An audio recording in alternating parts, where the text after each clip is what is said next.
Fala, turma! Antes de começar esse episódio, eu quero te falar do nosso patrocinador oficial, o Mind Jus Criminal. O Mind Jus Criminal tem um ecossistema de criminalistas de alto nível, do nível desses colegas que vocês estão acompanhando aqui no nosso canal. Se efetivamente você quer andar entre os melhores, eu quero te recomendar que clique aqui no link da descrição desse vídeo, fale com o nosso time e venha correr conosco. Vamos para cima. Fala, turma! André Colares aqui, fundador do Mind Jus, para mais um podcast A Defesa Tem a Palavra. Hoje com dois convidados fantásticos. Os caras estão na alta aqui em Brasília. Um escritório que está bombando, ganhando muita coisa, fazendo parcerias com muitos advogados. Uma turma que está na alta aqui. Quando eu começar a falar o currículo, vocês já vão saber quem é. Um deles, professor da USP. Então, vocês já estão imaginando quem é. Professor da USP. Doutor pela USP. Pós-doutor pela UERJ. Fez mestrado e graduação na PUC do Rio Grande do Sul. Foi assessor de ministro no Supremo Tribunal Federal. Cara, é tanta coisa nesse currículo aqui. Eu vou pular, vou lá pro final. Editor-chefe da Revista Brasileira de Direito Processual Penal. Esse craque é o Vinícius Vasconcelos. Tem um segundo cara aqui que por acaso é sócio dele. Já estavam aqui. Cara, é diferente. Ele é meu sócio. Né? É diferente? É diferente? São sócios. Tá com a gente aqui um outro fera que... A turma aqui é toda da USP, cara. Fez graduação na USP, mestrado na USP e também é doutor pela USP. Pô, os caras são inteligentes, né, velho? Os caras legais. E também foi assessor de ministro supremo. Olha que legal. Um deles foi o Vinícius, foi assessor do ministro Gilmar. O Gustavo, que tá com a gente aqui, sofreu mais. Um pouco mais de trauma. Foi assessor do ministro Marco Aurélio. João, tô aqui do meu lado, né? Vocês já conhecem, grande criminalista, João Rezende. O papo hoje vai ser alto nível, né, João? Sensacional, sensacional. Já tava me divertindo antes aqui. A gente conversando aqui com o Vinícius nos bastidores, né? Com o Gustavo rapidamente também, mas muito obrigado por vocês estarem aí. Vai ser um papo muito bom. E é isso, espero que a gente possa trabalhar vários pontos bem interessantes, né? Como a gente já estava mencionando aqui, que vai ser muito bom. Não, vai ser ótimo. Acho o trabalho de vocês impressionante. Disse antes, o microfone de vocês é gigante. Acho que vocês estão numa crescente e numa advocacia, mas na verdade numa divulgação da advocacia que é muito importante, que é o 3.0, né? Acho que vocês têm uma atenção muito grande, vocês têm conteúdo, que é muito importante. Eu fui outro dia no evento de vocês lá, André, e eu não sabia de quão funcional e importante mesmo para a advocacia era o portal do Mind Jus. Eu não tinha acessado ainda, vi você demonstrando lá e acho que, assim, é isso. Vocês têm o espírito do advogado de agora, que é o da parceria. O que eu vejo é muita concorrência, as pessoas acham que são concorrentes. Isso está completamente equivocado, né? A gente deve ser parceiro. Isso é muito, muito, muito importante para quem quiser prosperar nas 2 ou 3 próximas décadas, que eu acho que é o que a gente consegue ler agora. Mas também entender como que a gente consegue agregar conhecimento àquilo e como que a gente consegue entender as plataformas que cercam e as que estão na frente. Acho que vocês estão na frente ali, acho que muito legal esse sistema de vocês e obrigado por nos receber aí. André, João, uma alegria estar com vocês. Para a gente é um prazer enorme. Eu tenho acompanhado no YouTube, no canal de vocês, as várias gravações. Muitos amigos passaram por aqui, então para mim é uma honra. O Bruno Bonicório, o Porcíncola, a Gabriela, o Calegari, a Maíra, muita gente boa passou por aqui, então pra gente é um prazer enorme sentar nessa cadeira. E como o Gustavo falou, vocês têm tido um papel determinante para divulgar a advocacia, tanto a jovem advocacia quanto a advocacia já mais consolidada, para unir a advocacia. Sim. E para formar os advogados nessa nova cultura que eu acho que é fundamental. Então, parabéns e obrigado pelo convite. Boa. Muito massa. Vamos lá. Turma, vamos começar com um papo aqui que é do dia a dia. A nossa ideia aqui é efetivamente extrair a experiência de vocês e entregar para esses advogados que estão no Brasil inteiro. A gente tem colegas que nos acompanham estão na realidade do Pará, do Amazonas, do Rio Grande do Sul. Então é uma coisa muito diversa. Veja o tamanho do microfone teu, né? É uma muito coisa, grande. que tem uma capilaridade. E, poxa, o Vinícius chegou aqui 30 minutos adiantado. E eu 15 atrasado. E o Gustavo... Pô, os caras são sócios. E eu queria escutar aqui, cara, acho que é um desafio que todo mundo vive, né? De sociedade. Pô, o Gustavo claramente tem uma pegada mais comercial e tal. Pô, o Vinícius é professor da USP, cara. Quando tem um julgamento, vai ele, tá? Então, cara, como é que é isso? Como é que vocês decidem? Pô, já estavam ali no Supremo, então, vamos sair junto e vamos montar um escritório. O Gustavo que montou um escritório, ele comentou, não, o Vinícius que é meu sócio, eu não sabia disso. Como é que foi isso, cara? Como é que foi essa junção? Como é que funciona a dinâmica do escritório? Conta pra galera aí. Ele mete essa porque eu entrei depois, né? Porque eu entrei um ano depois. Mas acho que esse é um tema super interessante, porque o Gustavo sabe que eu amo ele demais e já tenho aprendido, uma experiência incrível. Eu vi o Tiziano falar aqui que ele é casado 2 vezes, né? Com a Laísa e com o Pedro Ivo. Eu sou casado 2 vezes também. Ainda não sou com a Laís, mas já casei com ele antes. Comigo né? antes, né? Tenho preferência, então é maravilhoso. Não tenho. Senão ela vai ouvir esse negócio, né? Para aí que não foi o casamento ainda. Mas eu acho que a escolha de um sócio é algo marcante na nossa vida. E um ponto fundamental é que a gente precisa ser parecido em pontos importantes e diferente em pontos importantes. Então, eu tenho certeza que eu compartilho com o Gustavo questões que são muito importantes e muito relevantes na nossa formação. Uma valorização à formação técnica, uma valorização à carreira acadêmica. O Gustavo, a gente se conheceu no doutorado na USP, embora eu tenha feito um pouquinho antes, ele entrou um pouquinho depois, mas nosso primeiro contato foi lá em São Paulo. A gente se aproximou efetivamente mais aqui no STF.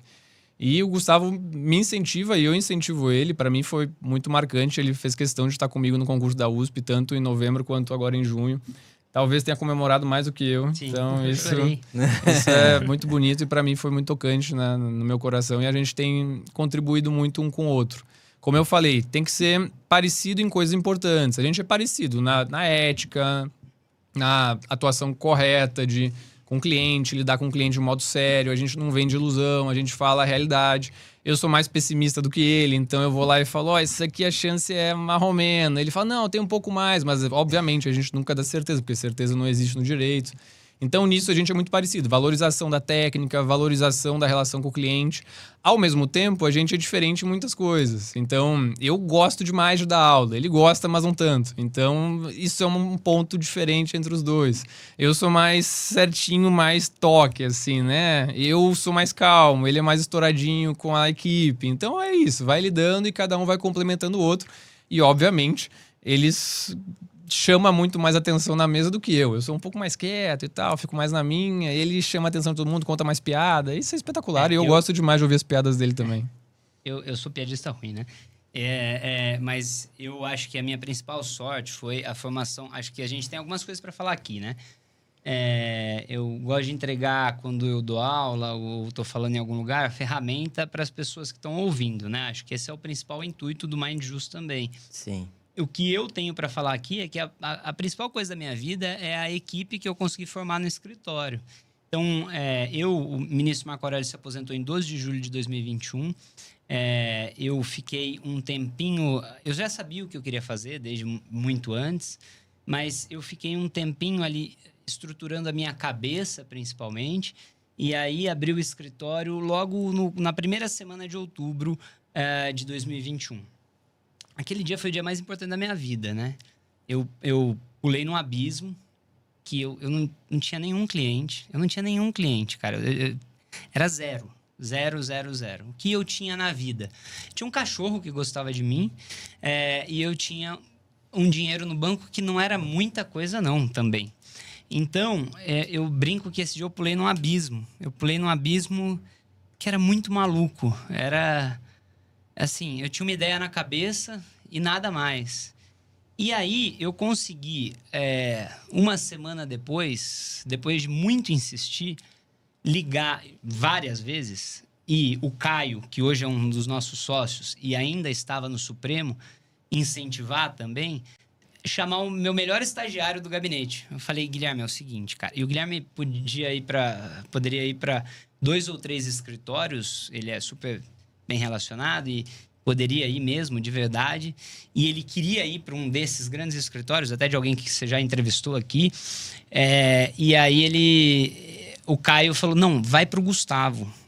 Ele é maluco, mas eu acho que ele vai dar certo. E aí eu falei, Gui, você vem para cá, é um menino de 24, 25 anos agora. Era estagiário e agora... Era nosso estagiário. Eu falei, é o sócio. seguinte, se isso aqui der certo, você vai virar meu sócio, meu primeiro sócio, eu te prometo. Quando você se formar, você vai virar meu sócio. E não era só porque eu queria ter um sócio, nem nada. É porque eu acreditava demais nele. Ele é um avião, um cara incrível. E eu sabia que dali eu ia conseguir, se eu tivesse o Guilherme, ter mais coisas e ir atrás de mais casos para o escritório, porque ia ter um background de alguém que não tinha se formado. O Guilherme se formou em março seguinte, mas eu ia começar dali a formar uma equipe. Eu achava isso muito legal. Desde lá eu comecei a almoçar mais com o Vinícius também. Mas eu acho que o principal que a gente tem aqui para dizer é formar equipe, sabe? A nossa equipe lá é muito importante. Qual o tamanho da equipe hoje? Nós somos 7, mas nós temos um escritório que saiu de dentro do escritório com mais 4. Então, a gente faz penal e a gente tem um escritório que é de irmãos nossos que faz administrativo, civil, constitucional, né? Então, a gente faz internamente penal e eleitoral. Já vamos chegar lá. O Caio assessorou o ministro Alexandre, foi para lá depois. E a gente tem um escritório que é de irmãos nossos, que fica aqui no mesmo edifício e que estava lá dentro e que depois se estruturou. São incríveis também, são ex-assessores também, e que fazem civil, constitucional, administrativo, e que a gente indica diretamente, assim, a gente tem uma parceria muito constante. Mas, enfim, isso tem menos de 3 anos, né? Então, esse dia que eu pulei no abismo, combinei com meu cachorro a ponte que a gente ia passar fome sozinho embaixo juntos, e o Chico não reclamava de nada, né? Um cachorro bonzinho. Então, foi muito bom. E eu incentivo demais todos os nossos colegas, cara, que estão, assim, num sentimento de, será que eu posso? Pô, você pode demais, você tem que ir atrás, isso é muito importante. Eu fiz parte antes de 2 bons escritórios, um eu fiquei 5 meses, que era do Marcelo Feder, depois fiquei mais tempo na Dora Cavalcante, e aí vim parar no Supremo, aprendi nesses escritórios, mas o momento mais legal da minha vida foi esse dia, que eu lembro desse dia, eu juro por Deus, tem algumas coisas na vida, né, que a gente lembra muito, né? Eu lembro esse dia que eu falei, porra, eu vou me fuder, mas eu vou tentar. E aí, no primeiro mês, eu ganhei 0. No segundo mês, eu ganhei 0. No segundo mês para o terceiro, eu ficava até 3, 4 da manhã no escritório. O Guilherme já estava lá. Ele já me apoiava. Eu já entendia que eu tinha aqui, com quem que eu tinha que falar. E no terceiro mês, a gente ganhou muito dinheiro. E a gente teve muitos casos. E a gente começou a ter um escritório, assim. Isso foi muito legal, porque eu imagino hoje quem está começando e fala assim, cara, eu realmente, aqui não dá, talvez não seja uma coisa. No segundo mês, você começa a falar, aí no terceiro mês acontece. Então, eu acho que isso foi muito importante. E aí, de lá em diante, eu comecei a tentar entender quem eram os talentos que estavam dentro do tribunal, por isso comecei a chamar ele para almoçar toda hora. A gente nunca falou de nada do tribunal. Ele é um cara, eu sou super ético, mas ele é um cara embarreirado, assim, né? Você não consegue falar com o Vinícius se não for uma coisa direta. E a gente almoçava e eu comecei a ter essa ideia. Cara, esse cara eu quero trazer para cá. Ele queria ser sócio de um outro amigo nosso também. Eu falei, cara, tem uma cadeira legal lá e eu queria muito que meu nome tivesse junto com o seu. Então, eu brinco que ele virou meu sócio, mas, na verdade, eu virei sócio dele, do Guilherme, da Clara e do Caio, né? É muito importante isso. Eu acho que, a partir do que o Gustavo falou, tem algumas questões também para complementar. Tanto, primeiro, ainda sobre a escolha do sócio de perfis diferentes. Essa história toda dele, que é incrível, tem uma origem até anterior, né? Para mostrar como os dois são diferentes, os dois se complementam. Durante a graduação, eu sempre gostei muito de pesquisa, né? Iniciação científica, eu fiz tudo isso, apresentava nos seminários e tal. Então, durante a graduação, eu foquei na pesquisa. E o Gustavo sempre já tinha esse sonho de advogar. Eu tinha também, mas não tanto. Meu sonho maior era ser professor. Também advogar, mas meu sonho maior era ser professor. E ele tinha o sonho de advogar. Então, enquanto durante a graduação eu fazia iniciação científica, ele já estava ligado, já passava nos grandes escritórios, vinha aqui para Brasília para fazer estágio de verão e de inverno nos escritórios aqui. Então, isso foi uma experiência incrível, que um foi complementando o outro. E como eu disse, parecido em coisas importantes e diferente em coisas relevantes para que o escritório dê certo. O outro ponto relevante com relação à equipe. A gente tem uma equipe incrível que também tem pontos de destaque, pontos de diferença entre cada um. O Guilherme é um menino impressionante, super técnico, super sério, super organizado, que lida bem lá com os prazos, com a gestão, né, dos processos. A idade que tem, né? E o menino tem 23 anos, 24 agora. Então, ele se formou com 23, então deve ter 24 a 25. Menino incrível, que era estagiário do Gustavo, veio para ser nosso sócio e tá lá rodando super bem, e ele faz essa gestão mais objetiva. Depois veio o Caio. Caio já era amigo nosso, mais do Gustavo, mas já foi colega do Gustavo lá no Marco Aurélio, depois ele foi pro Alexandre, o ministro Alexandre no STF, depois no TSE, e veio aqui advogar com a gente também. E o Caio é impressionante a técnica dele para analisar os processos a fundo, pensar teses. Então, enquanto o Guilherme é bom na gestão objetiva, o Caio é bom de tu dar um processo para ele e fala, passa aí uns dias, analisa o negócio até o fundo e pensa todas as teses. E vai complementando um outro. Além disso, tem a Clara, tem os outros 2 estagiários, um deles a gente vai efetivar agora, que é o Ari, também incrível, lá na UNB. E um ponto que eu acho determinante é que todo mundo é muito novo.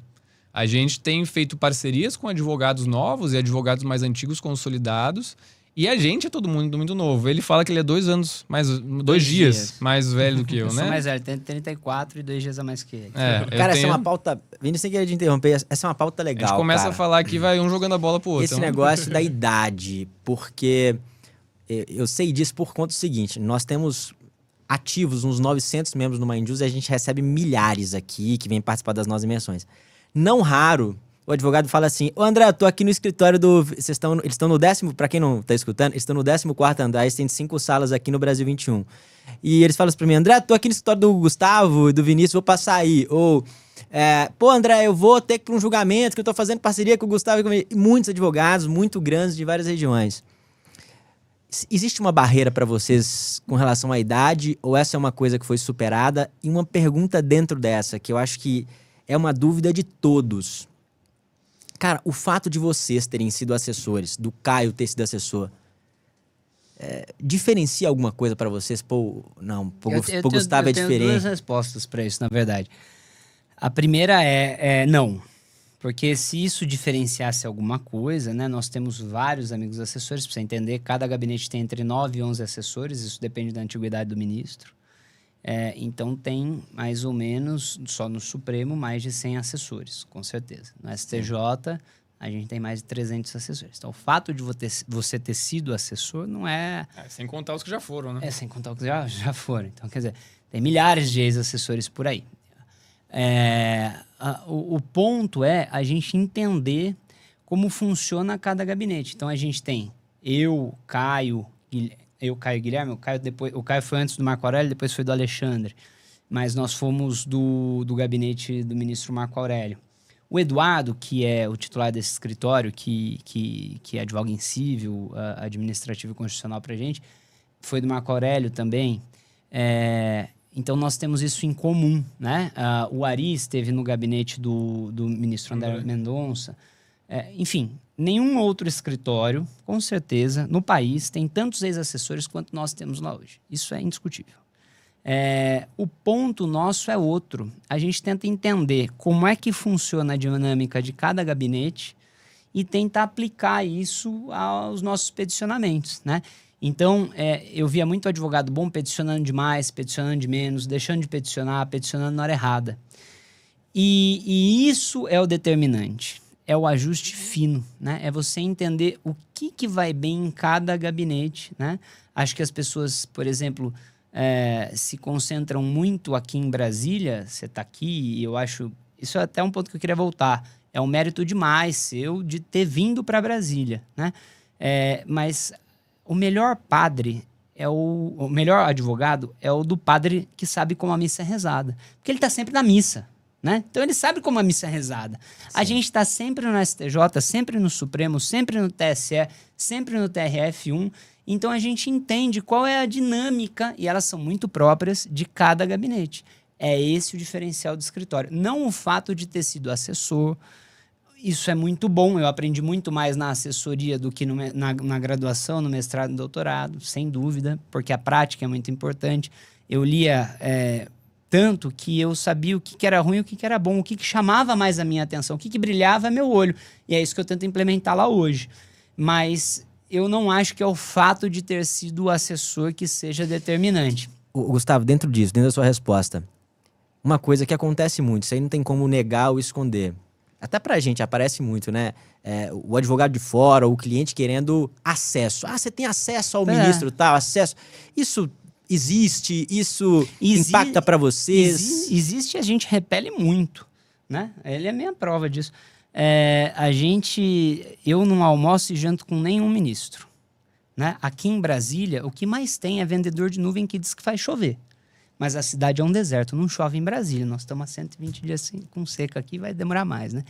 Então, o nosso mote ali é outro. Nós somos técnicos, nós somamos a tecnicidade da universidade, o fato de ter sido assessores, nós temos experiência dentro do tribunal.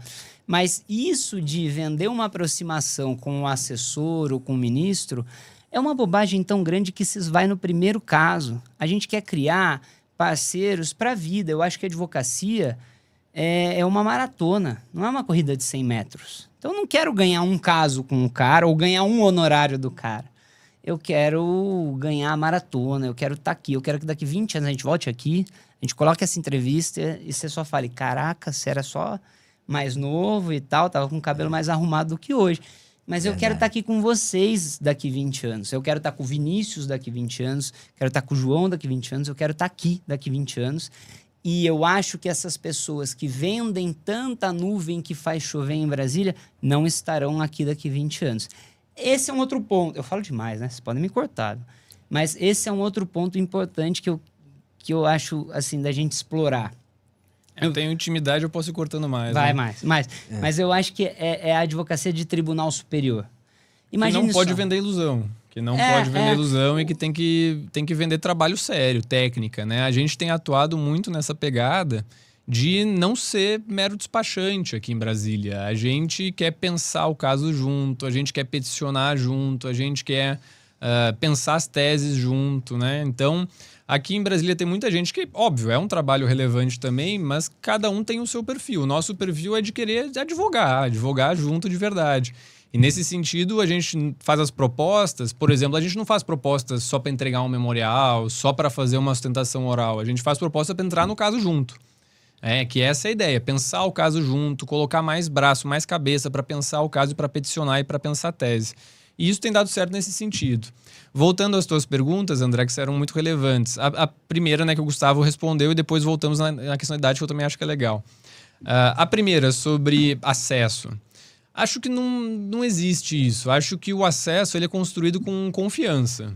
Ele é construído com um trabalho técnico com a pessoa ou com os gabinetes, vendo que a pessoa é um advogado sério, é uma advogada séria, que está trabalhando, está peticionando, que não está enganando, que não está, fazendo uma chicana processual para fazer alguma loucura. Então, essa confiança ela é construída ao longo de um tempo.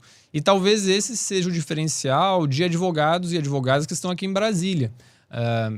Óbvio, com a pandemia, depois da pandemia, tudo ficou muito mais fácil, de certo modo, né? Videoconferência, despacho por videoconferência, sustentação oral por videoconferência. Então, para que contratar um advogado? Para que fazer uma parceria com um advogado de Brasília? A gente está aqui toda semana, a gente está aqui todo dia. Então, a gente tem um fluxo de casos no STJ e no STF que a gente controla para não passar o ponto. Também não dá para pegar tudo e ficar batendo na porta, né, todo dia. Mas é um fluxo que nos permite estar lá com frequência. E isso vai autorizando que os gabinetes nos conheçam num sentido não de que é ex-assessor, mas sim de que é um advogado técnico, sério. A experiência que a gente teve lá dentro, para mim, foi muito determinante na minha vida pessoal e profissional, Mas não acho que hoje vire caso por causa disso. Óbvio que, como o Gustavo falou, a gente tendo essa experiência lá dentro permitiu ter uma medição de temperatura, saber em qual gabinete às vezes é melhor tentar despachar com o ministro, qual gabinete às vezes é melhor despachar com o juiz, qual gabinete é melhor tentar despachar com o assessor. A gente foi assessor, a gente sabe que muitas vezes os assessores têm um papel muito relevante lá dentro. Então, isso é uma medição de temperatura fundamental. Agora é dizer, quando eu estava lá como assessor, eu odiava quando alguém mandava um WhatsApp. Eu não faço isso. Eu tenho amigos, o Gustavo tem amigos lá dentro que continuam, tem muita rotatividade. Tem muita gente que eram nossos amigos que não estão mais lá. Tem muitos que estão lá ainda. Tem alguns analistas que estão lá de carreira e tal. Eu não mando o WhatsApp para eles para pedir algum caso, para falar alguma coisa sobre casos.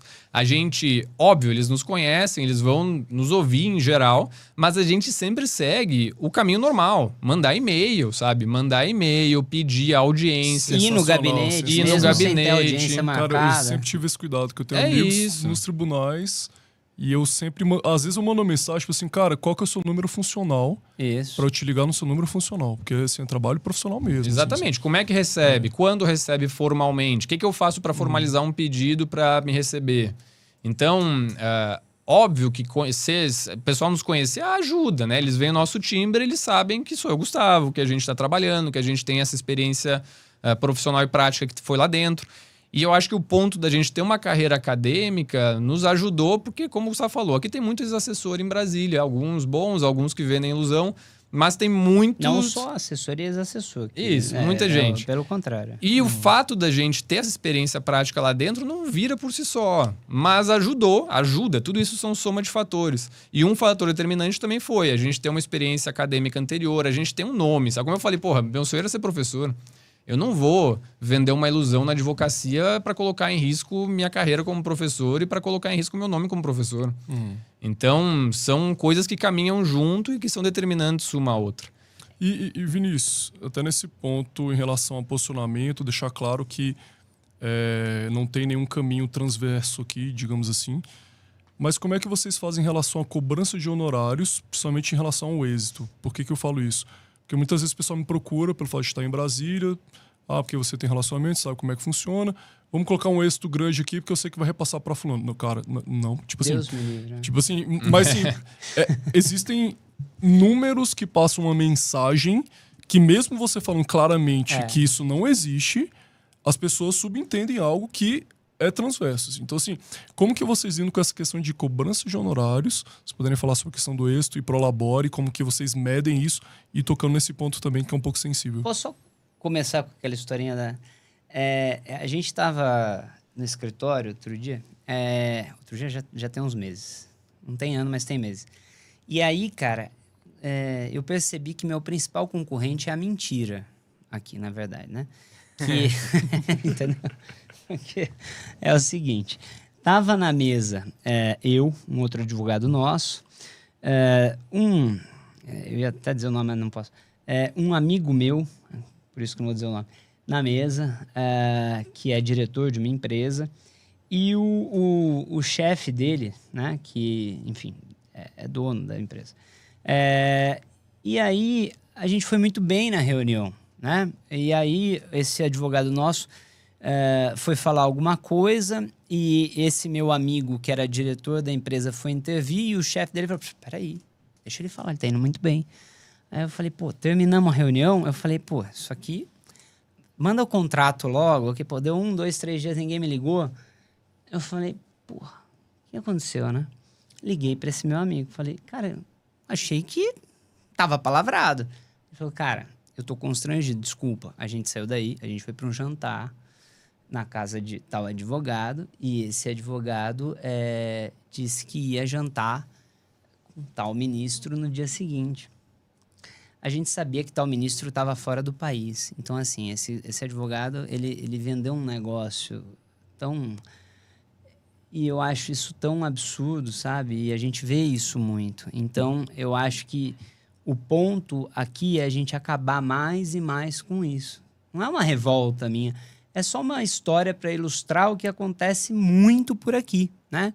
O que a gente tem que ter por aqui? E o que a gente está tentando passar aqui? E o que a gente tenta passar todos os dias no escritório? É que isso é um jogo que tá cada vez mais comprometido, pelo menos, né?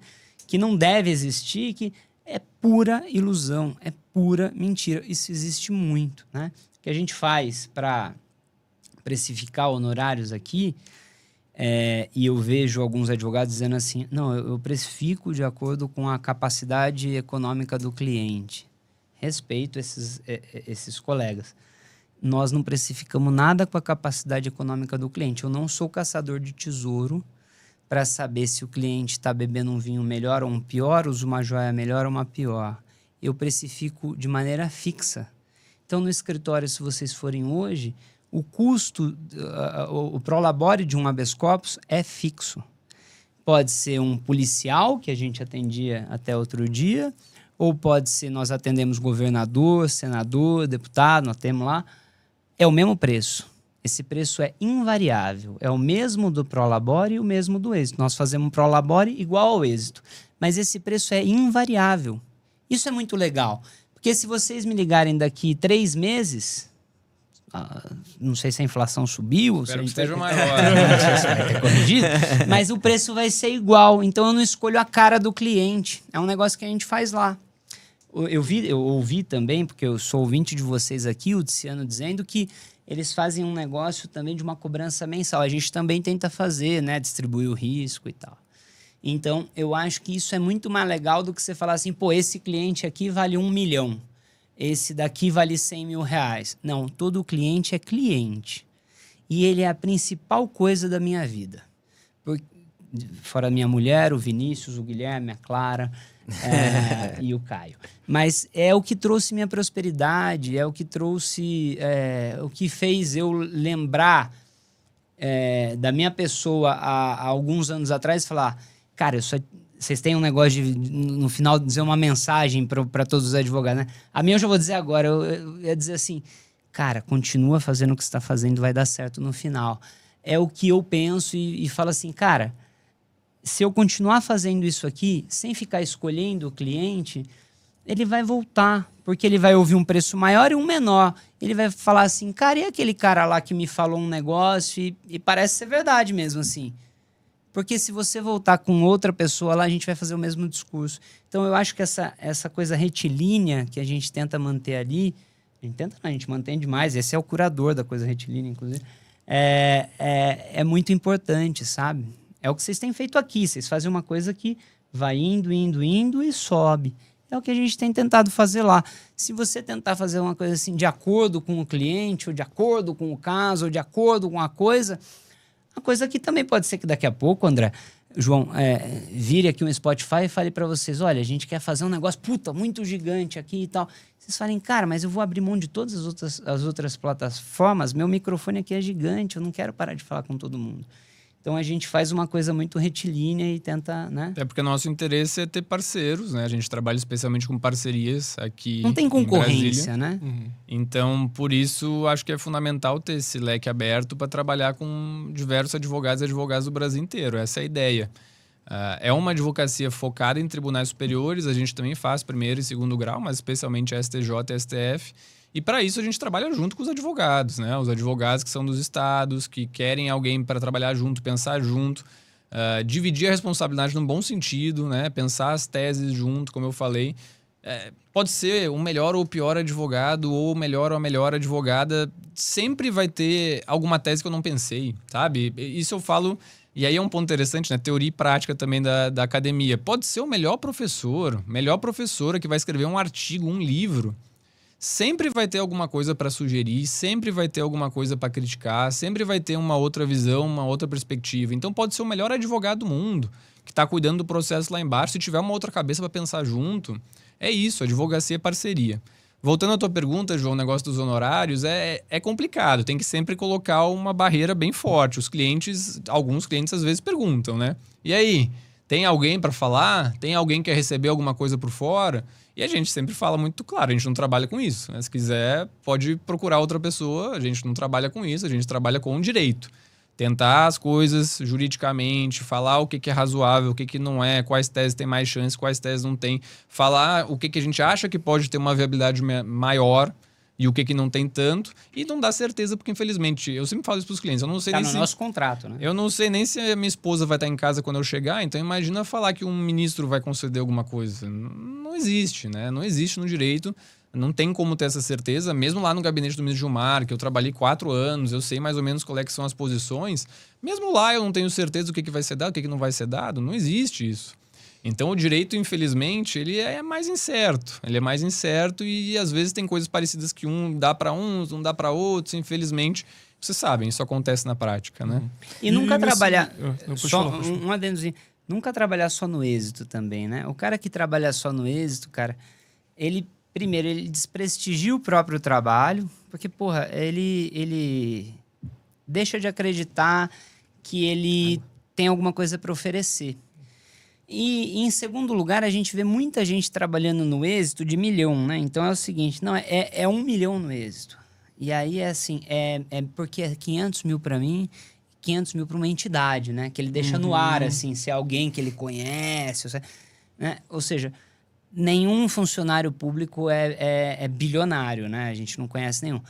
Eles são todos muito honestos. Eu sou testemunha do quanto funcionário público trabalha, por exemplo, no Supremo Tribunal Federal. Eu não sabia que trabalhava tanto até estar lá. Mas fica um negócio no ar que é ruim. E ele ainda assim tem 50% de chance de ganhar. Porque se ele só ficar no escritório dele e não fizer mais nada, o sim ou não são 50% de chance. E no final do dia ele pode ter o sim, né? Então, quer dizer, é muito, muito ruim esse tipo de atitude do advogado que faz isso. E muito ruim o exemplo, porque às vezes a pessoa pode estar lá... Cara, eu sempre lembro assim, né? Nós estamos numa posição, vocês, a gente aqui, que não é a posição padrão do advogado, né? O advogado comum, ele está na fila do fórum para fazer audiência, para receber alguma coisinha ali, né? Cara, eu me compadeço com esse advogado, eu queria falar mais e mais. Cada vez que eu falo de advocacia, eu me apaixono mais pela advocacia e pelo advogado, sabe?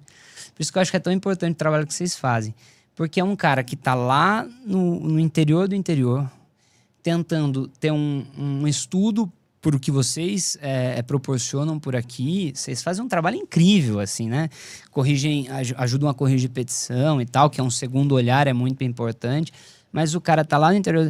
Aí ele volta para casa dele, Não, assim, acho que frustrado, porque ele pensa assim, pô, o que eu tô fazendo, né, cara? Eu tô ali na fila e tem um cara que tá ganhando R$1 milhão, né? Às vezes esse cara que tá ganhando R$1 milhão não advoga em nada, ele é só um ator que tá lá falando que ele vai falar com tal e tal. E ele nunca saiu da cadeira dele. E ele só tem um cara que acreditou naquela ilusão dele. Ele é um ilusionista, né?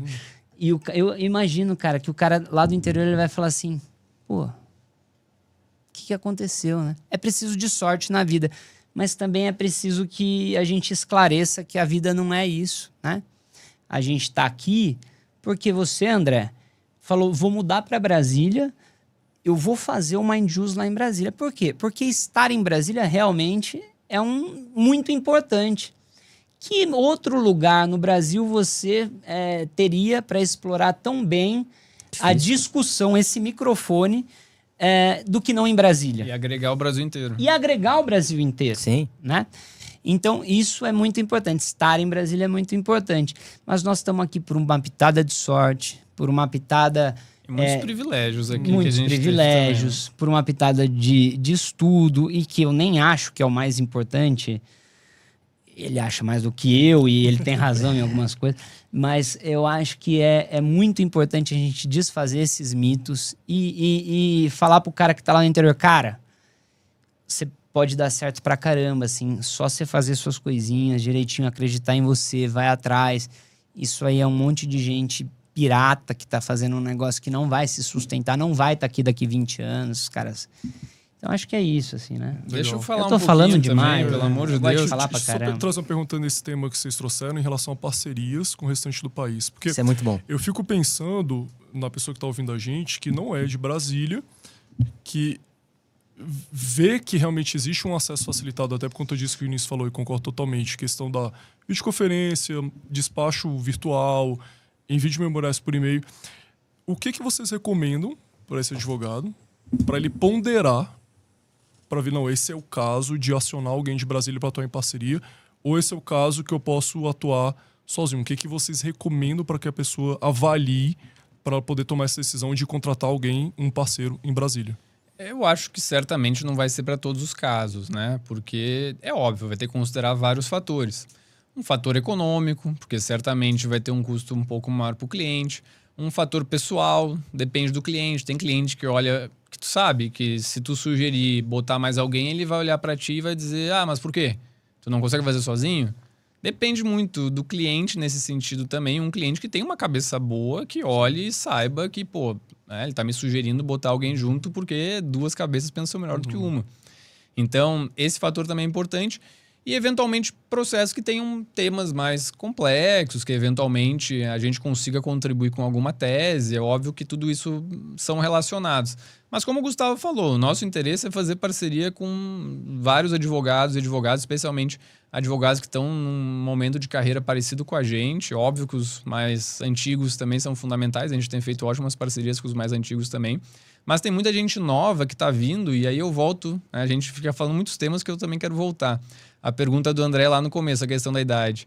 Tem muita gente jovem que está vindo com um gás muito bom. A geração da nossa advocacia, da nossa idade, está vindo com tudo. E é uma geração que tem uma cabeça aberta, que foi já inserida num cenário de digital, de videoconferência, de processo eletrônico. Né? Até pouco tempo atrás as pessoas não tinham uma pesquisa de jurisprudência estatística como a gente tem hoje. E como a gente faz um trabalho muito legal com base nisso. Muita gente, até pouco tempo atrás, tinha que tirar foto do processo. Agora tudo eletrônico, é um outro mundo. É um mundo de tecnologia de inserção digital que vocês sabem lidar muito bem e que essa geração está vindo com tudo.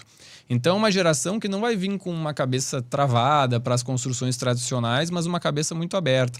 Essa geração está vindo com tudo e eu tenho certeza que vai consolidar um novo perfil de advocacia que vai revolucionar o processo. Cara, dentro disso, acho que tem uma pergunta que é legal, que é a seguinte. Tem vários professores aí, professor importante e tal, que não prosperou na advocacia. Essa é boa. E tem... Deixa eu falar. Ele quer me cutucar já. E outra coisa, ex-assessores também. Ex-assessor que foi para advocacia e não prosperou. E vocês têm essas características. Você é professor da USP, cara, viaja para São Paulo toda semana e tal. Qual é o diferencial? Por que vocês conseguiram tantos parceiros, prosperaram relativamente? A gente está crescendo, né? Também a gente é jovem, tem um caminho muito longo, né, pela frente. Mas é uma ótima pergunta. Mas, cara, vocês conseguiram, né, fazer isso. E não é porque é professor. Porque se fosse ser professor... Obrigado, André. Fala legal, comigo depois ou sobre... ter sido assessor... Honorários para essa pergunta. Então, cara, queria escutar... Porque eu acho o seguinte, sobre isso. Vou voltar aqui... essa pergunta é para mim. Acho que o contraditório tem que ser para mim depois, pode começar. Eu acho que se ser professor, e nós temos ótimos exemplos de professores, se ser professor fosse significar, fosse ser próspero na advocacia, fosse sinônimo de ser próspero na advocacia, todos os meus seriam, né? Eu fiz USP, graduação, mestrado, doutorado. Nós temos ótimos professores lá, e nem todos um perfil construíram grandes escritórios de advocacia. Porque não queriam ou porque não tiveram aquele respeito aos meus professores, mas porque não tiveram, não traquearam ali, né? Não deram ali o tracking que você precisa dar para entrar num circuito, talvez, né? Então, não é sinônimo ser professor e ter um escritório que está na primeira banda, jogando o primeiro campeonato. Né? Esse não é Quem conseguiu isso, claramente, a gente pode citar alguns aqui, eu diria o Pier, por exemplo, né? Mas é algo... O Alamiro também. Mas é algo que não é sinônimo. Ser professor... Não é automático, né? Não é automático ser professor da USP ou de uma universidade federal... e ser da banda 1 da advocacia. Não é. A diferença disso é uma linha tênue entre sorte, entre posicionamento, entre o lugar que você está, entre os clientes que você acessa. Eu não sei dizer direito o que é, mas não são sinônimos. Agora, é muito legal você ter um professor do seu lado, né? Eu agora tenho um. Sempre tive, mas agora ele é professor da São Francisco, ele era professor da UEG e de outras universidades. Mas é muito legal, contribui muito, porque eu fiz graduação, mestrado, doutorado na USP, né? Eu fui fellow na Harvard. Tudo bem, tudo isso para dizer, ninguém precisa de nada disso.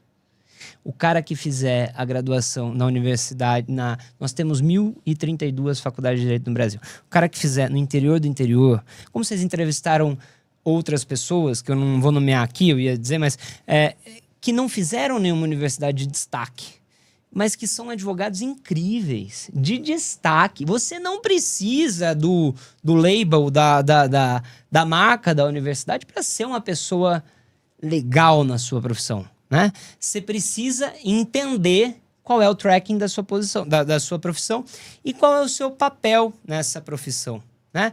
Quando algum amigo nosso vai dizer, eu vou abrir um escritório, eu acho bom. A Clara é nossa sócia administrativa, por um acaso ela é minha irmã. Lá no escritório ela toca tudo, ela que paga nossos salários. Eu falo assim, você vai falar com a Clara vai te ajudar. Eu fico muito feliz, eu acho incrível. Porque não está em jogo a formação do cara, está em jogo a vontade dele de empreender, de fazer um negócio, de ser advogado, dono do nariz dele, entendeu? Então, eu acho que isso não é uma correlação. Então você é professor de uma universidade, então você tem um destaque na advocacia. Se isso fosse um sinônimo, todos os meus professores seriam ministros do Supremo. Não são, né? Então, acho que é... Eu concordo. Cara, deixa eu exercer meu contraditório faz o contraditório e acrescenta uma coisa. Teoria versus prática. Tem muito isso, né? Fulano é um advogado professor. Fulano é um professor que advoga. Faz o contraditório e acrescenta essa ideia de teoria e prática aí. Não, maravilha, maravilha. Só levanta a bola pra gente jogar pra dentro. São ótimas questões pra gente pensar junto. Primeiro, com relação ao Gustavo, eu concordo totalmente. Não tem divergência nenhuma até o ponto que eu acho que ajuda, entendeu? Só faltou tu dizer, não é determinante, mas ajuda. Ajuda em vários sentidos, e aí já linko com a pergunta do André. Vou citar um pouquinho como é que foi a minha história para dizer como eu acho que a teoria ajuda, e eu acho que não tem uma dissociação, mas que a gente não pode também misturar. Eu acho que isso é muito relevante. Eu fiz a graduação e o mestrado lá em Porto Alegre, na PUC Rio Grande do Sul, que tem Ciências Criminais, o PPG incrível, um centro de referência fenomenal. Fiz doutorado na USP. Logo que eu me formei, advoguei um pouquinho, mas bem de leve, inclusive com o Bruno Bonicore, que estava aqui com vocês, que é meu grande amigo. E a gente fez, eu entrei logo no mestrado, e no mestrado eu tinha dedicação exclusiva, eu tinha a bolsa da CAPES, não podia fazer mais nada, então eu só estudei durante o mestrado. Quando eu fui para São Paulo fazer doutorado, só estudava e dava aula, comecei a dar aula, ser professor lá. Vírgula é um privilégio, né? Claro, vários privilégios que a gente teve até aqui, com certeza. Eu tive várias sortes e vários privilégios na vida, inclusive ser teu amigo e teu sócio. Aí, quando eu defendi a tese, eu comecei a fazer um pós-doc lá no Rio de Janeiro, e aí apareceu a oportunidade de vir aqui para Brasília. Eu estava já lá em São Paulo, eu não queria voltar para Porto Alegre. Vir para assessorar o ministro. Isso. Na verdade, foi meio junto. Eu passei no concurso para ser professor estadual de Goiás. Eu morava em São Paulo. Um dos motivos de vir aqui para o Centro-Oeste também é amoroso, né? As mulheres de Goiás conquistam nosso coração. Minha esposa é de Goiânia, a Júlia. Uma santa. Então, eu passei no concurso da UEG, fiz também um pouco em razão dela. E aí eu fiquei em dúvida. Gosto de São Paulo, gosto de Goiânia. Não sei se eu quero ir para Goiânia para morar. E aí eu comecei a fazer uns contatos aqui em Brasília para ver se eu conseguia um lugar para dar aula.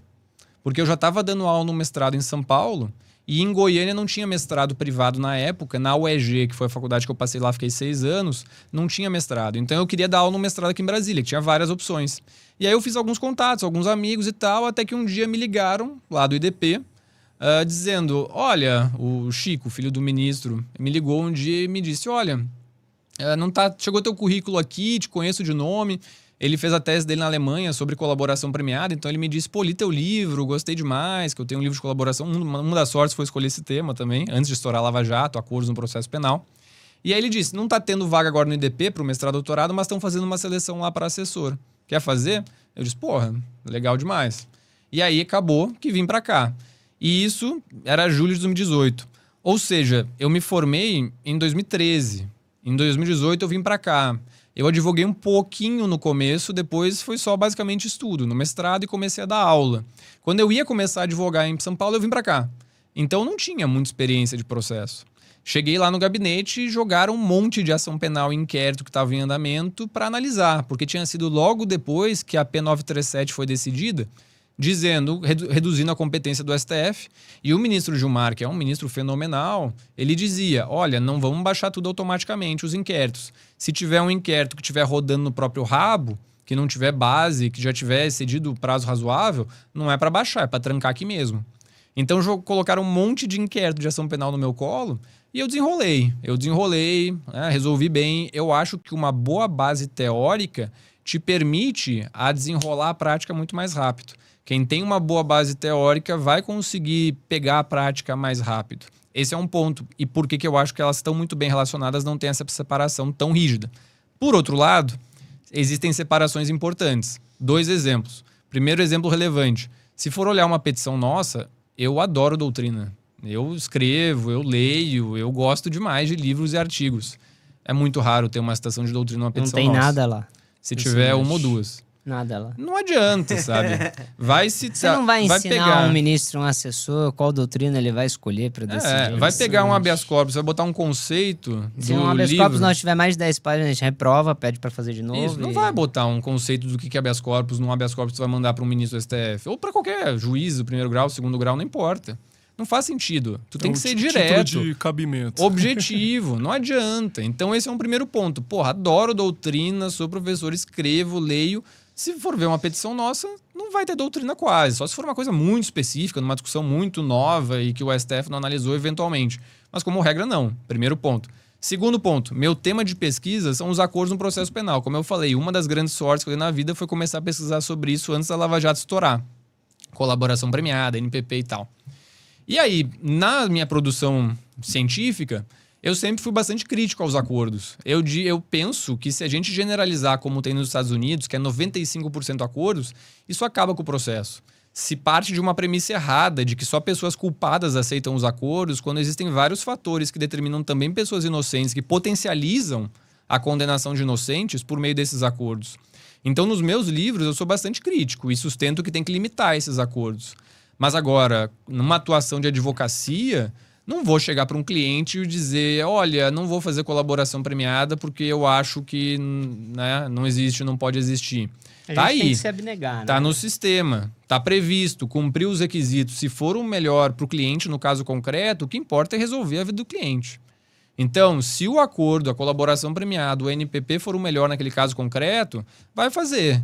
E isso não tem nada a ver com relação aos meus... Ah, mas no livro tu fala que não pode. No livro tu fala que deve ser limitada o uso da confissão no NPP. Beleza, mas na prática, para tu fazer o NPP para a maioria dos promotores, tem que fazer a confissão. Vai fazer, sabe? Se for para resolver o problema. É óbvio, eu vou dizer para ele, ó, o lado negativo de fazer o acordo é esse. O lado positivo é fazer esse. Se o cliente falar, acho que é o melhor, vai fazer. Então, a teoria é muito importante estar junto com a prática. Eu acho que eles são fundamentais. Eu acho que tem que andar junto, mas também tem que separar quando é necessário. Esse é o ponto fundamental. Eu acho que isso que você está dizendo, no fundo, é o que a gente leva muito em consideração no escritório. O cliente não é seu Deus, mas é seu norte, assim.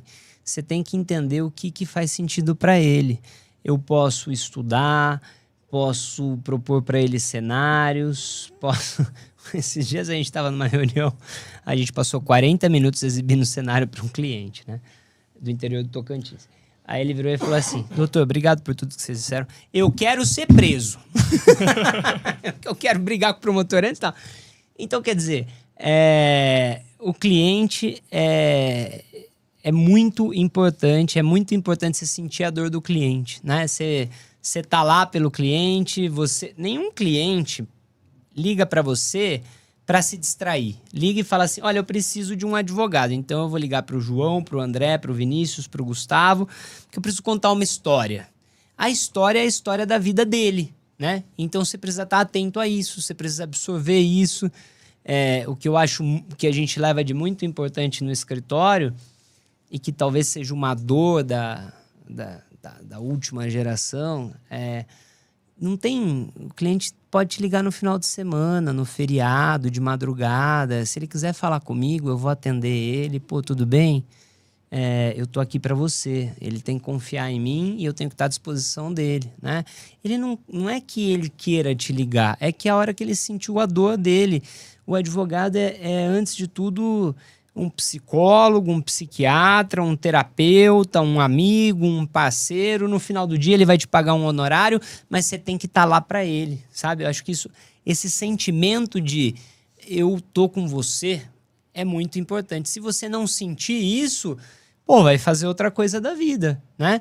Mas você tem que ter isso muito claro, assim, né? Acho que a gente tem isso muito claro no escritório. Quando alguém tá de férias lá também, se me ligar, a Laís vai entender, tá tranquilo, a Júlia vai entender. Eu acho que a gente tá sempre à disposição. E é isso que eu sinto que a gente tem que passar, né? Olha, não tem um...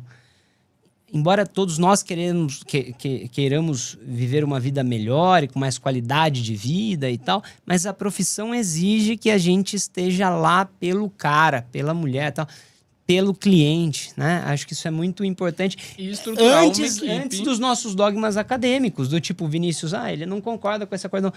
Mas... E depois vão dizer assim, alguma hora, mas o Vinícius que não concorda com isso, então se propôs a fazer... Não tem problema, não é o Vinícius que está em jogo, é o cliente, é ele que está sofrendo o processo penal. Isso é muito importante aqui. E estruturar uma equipe que consiga lidar com isso junto. Também Claro, acho que não precisa pessoalizar tanto. Às vezes tem cliente que fecha comigo, o Gustavo vai fazer sustentação oral. Tem cliente que ele lida mais diariamente, eu vou fazer sustentação oral, o Caio, o Guilherme. Outra coisa que eu achei legal, que vocês... Perdão, Vocês têm contato com o cliente final quando o parceiro traz, ou normalmente é com o parceiro mesmo? A gente sempre gosta de marcar videoconferência com o cliente também. Mas com o parceiro junto. Primeiro com o parceiro, porque valoriza muito o parceiro, é óbvio, contato direto, o advogado local que está perto do processo, sabe o que acontece, sabe os fatos muito bem, a gente sempre valoriza muito isso, respeita muito isso.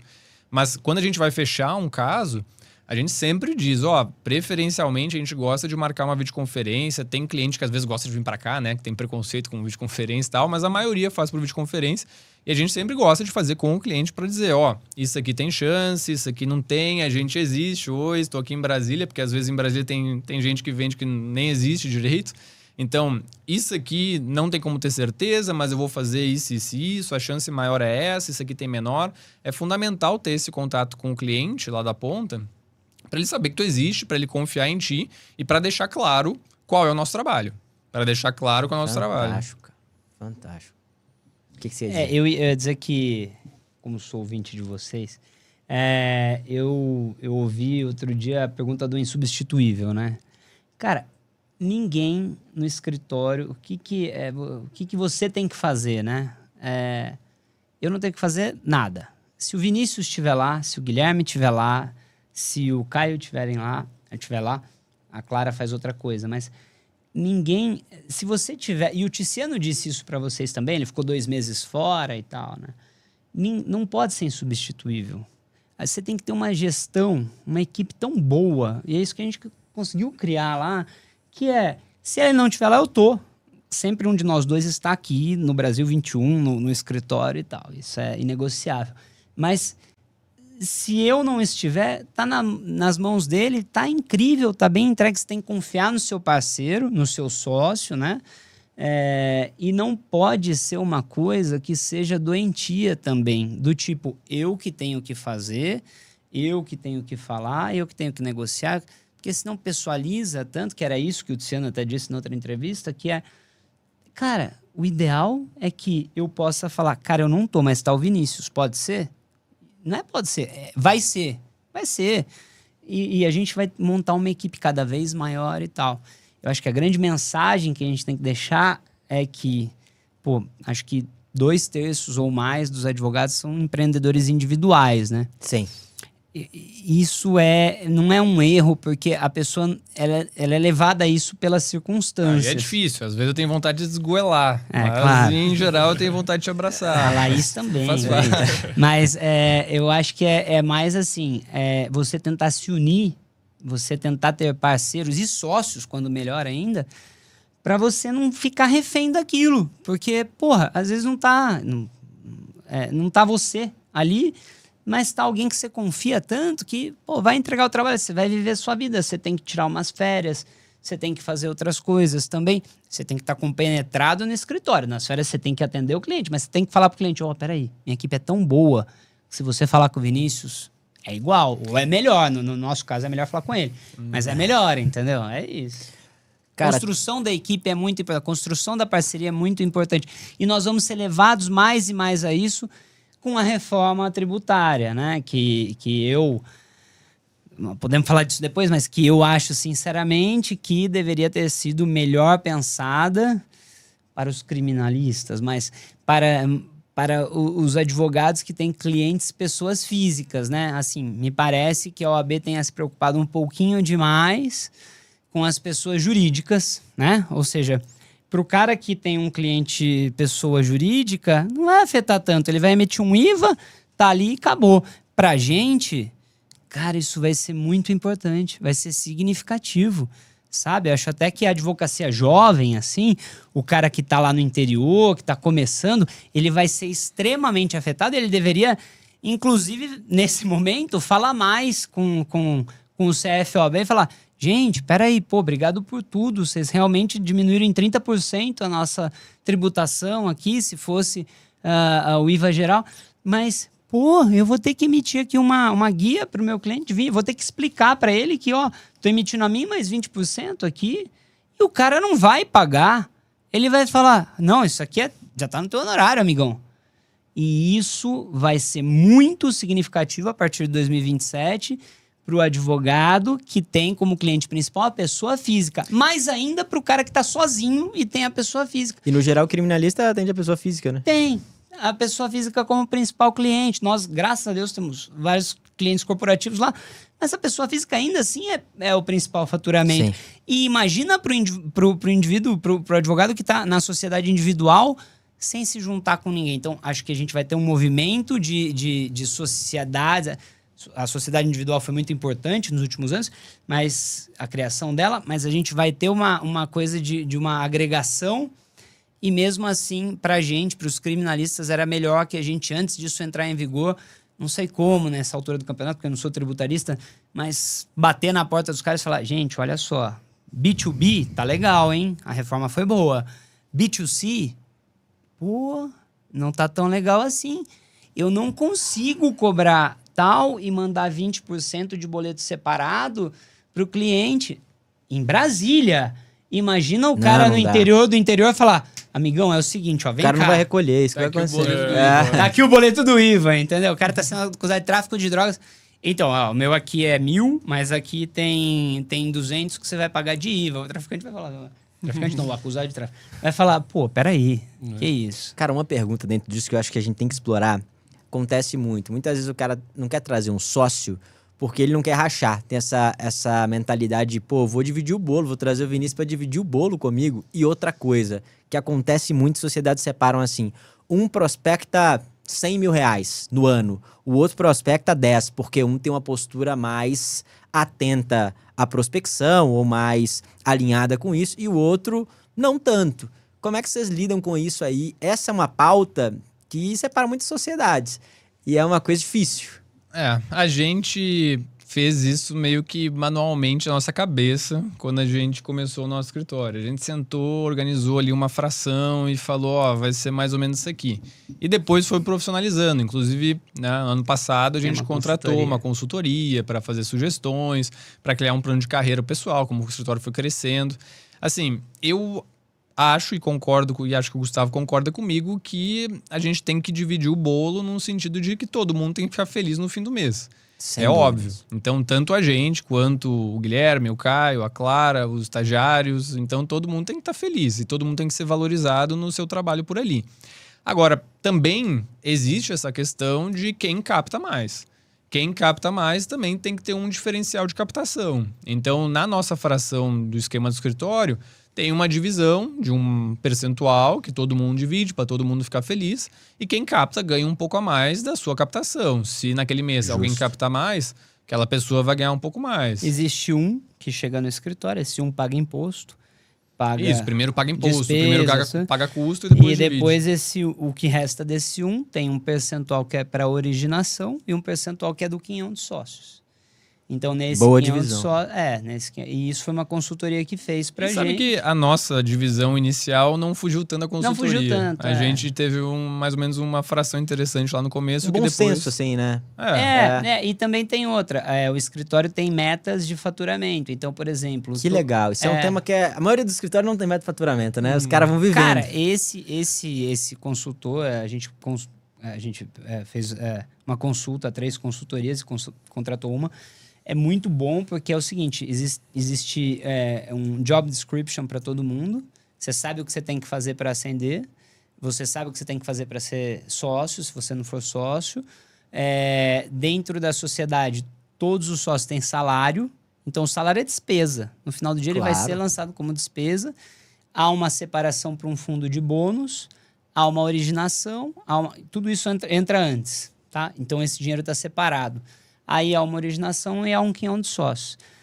E esse consultor, ele também ajudou para profissionalizar a contabilidade, que eu faço. A gente tem um contador, óbvio, que emite nota e faz toda essa parte, mas eu faço a contabilidade do fim do mês, assim, né? Eu lanço todos os gastos, eu gosto, né? Sou meio meio perfeccionista. A Clara ajuda a fazer girar, mas tipo, quem cuida da tabela da contabilidade sou eu, de lançar tudo que gastou, tudo que entrou e dividir no final, porque... Se eu for deixar alguém fazer, eu vou perder o mesmo tempo depois revisando. Então eu gosto de eu fazer. Confia muito, né? E depois. Não, eu confio, só que eu acho que as pessoas erram, entendeu? Não acho que elas são de má fé, mas acho que todo mundo erra. E por isso que o meu trabalho também tem que ser revisado. Então, eu gosto de fazer a contabilidade. Tá dizendo porque eu não reviso nada. E eu fazia. Eu também sou esse perfil, cara, não reviso. Não, fez a contabilidade, tá feita, tá bom, pra mim tá bom. Eu tinha uma tabela de Excel que eu tinha feito, que era assim, eu sou básico no Excel. Aí ele fez também dentro dessa consultoria uma tabela melhor de Excel, que tem aquelas equação, aqueles negócios doidos lá, que eu espero que esteja funcionando direitinho, porque daí eu também não sei controlar, não. O negócio gira ali, eu boto os valores e o negócio gira. Então foi bem legal. A gente tenta ter essa profissionalização que eu acho que é fundamental. O que eu acho pro advogado, assim, que tá ouvindo a gente, né? O que foi muito importante, que a gente fez desde o começo, é um fundo. Então o escritório tem um fundo que fica investido, inclusive, tá rendendo bem, graças a Deus, mas é um fundo de emergência, né? Um caixa, como se fosse o caixa de uma empresa. Caixa livre. É um caixa que não é acessado. Ele fica lá. Então, caixa livre. Um caixa livre fica lá e tal, e ótimo, porque você precisa ter isso, né? Você precisa ter... Primeiro, a gente queria ter 1 ano de escritório. Hoje tem mais lá. Mas é para você ter uma segurança que tá tudo bem, entendeu? É muito importante que você não precisa... Eu estava uma vez com um advogado ótimo, até que vocês têm que trazer aqui, o Márcio Guimarães, que era promotor da vara de falências no Rio de Janeiro, que ele me ensinou uma coisa muito boa sobre dinheiro. O melhor do dinheiro é você não precisar do dinheiro. Então, é bom você ter essa tranquilidade, né? Porque aí você vai fazer... se tiver tudo programado... E tem outra também.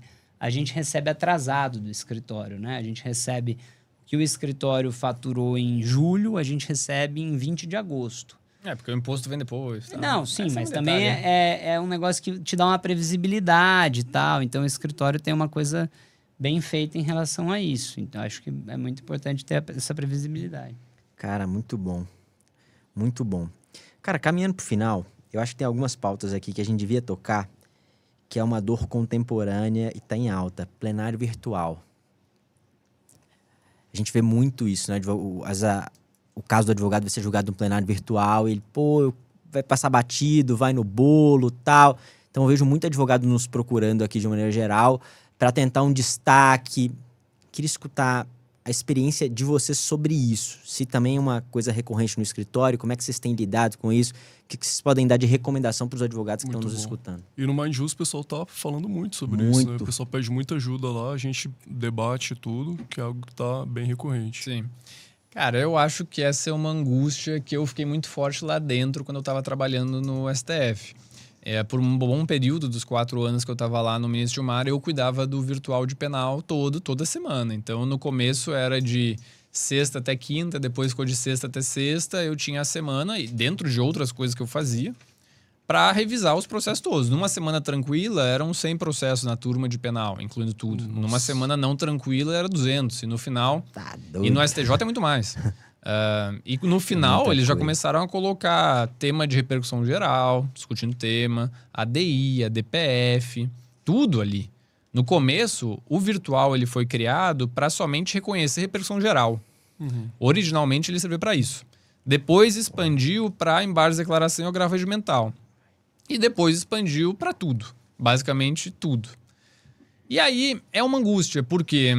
No fundo, se a gente for colocar na ponta do lápis, me parece que a lógica do advogado penalista que é contra a colaboração premiada é parecida da lógica do advogado que vai ser totalmente contra virtual. Infelizmente, é uma realidade. Eu te disse, eu sou contra expandir acordos que nem nos Estados Unidos tem. Mas é uma realidade. O mundo inteiro está caminhando para a justiça criminal negocial.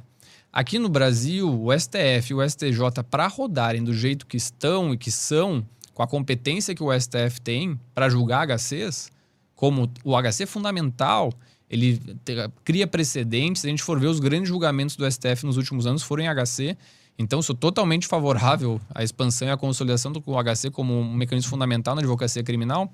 Mas se a gente for colocar na ponta do lápis, o número de HCs que tem são 10 mil por ano, não tem como julgar com o rito tradicional, com sustentação oral, com um debate entre os ministros. Então, ser contra o virtual é inviabilizar. Vai inviabilizar. Salvo se a gente colocar 50 ministros no STF e 500 mil assessores. Não vai rodar. Então, é uma realidade que está aí. E foi o que permitiu, inclusive, o STF rodar melhor. Eles tinham acervos gigantes. Quando a gente entrou, o acervo de cada ministro era muito grande. Hoje, os acervos estão bem menores por causa do virtual. O virtual também tem um ponto positivo de tirar um pouco o poder da presidência. A presidência tem o maior poder da presidência do STJ, do STF, das turmas, é o poder de pauta. Com o virtual, o ministro relator consegue pautar. Alguém pode pedir destaque e tal. Então, assim, eu acho que é uma realidade que está aí, que a gente tem que tentar tirar pontos positivos e que tem seus lados bons, mas também tem lados ruins. Realmente, quando tá lá, tem uma lista de 90 embargos de declaração e tinha um botãozinho, acompanhar todos. E aí é assim, sabe? Né? Na prática, vai em bloco às vezes.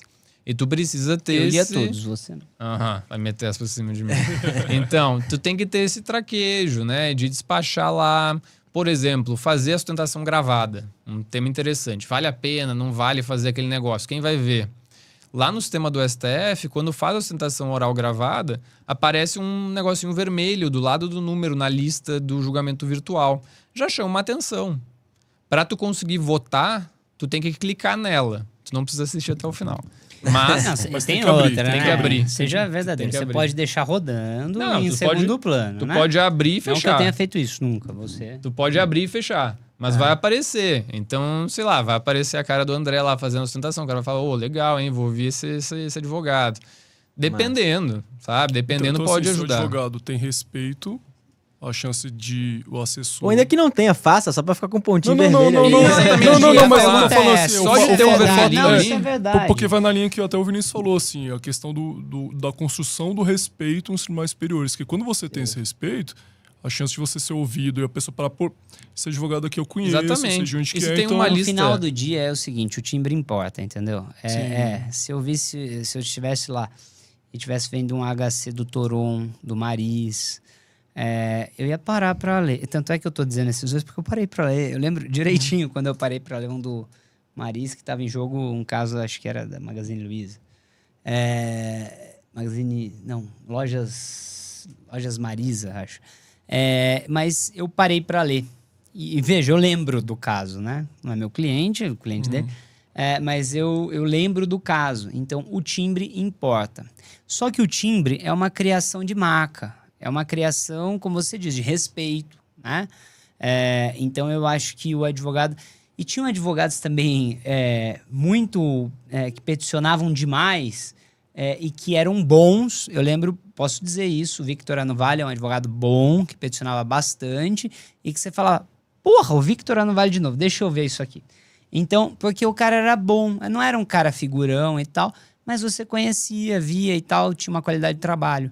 Então, é muito interessante isso da criação de respeito dentro das assessorias.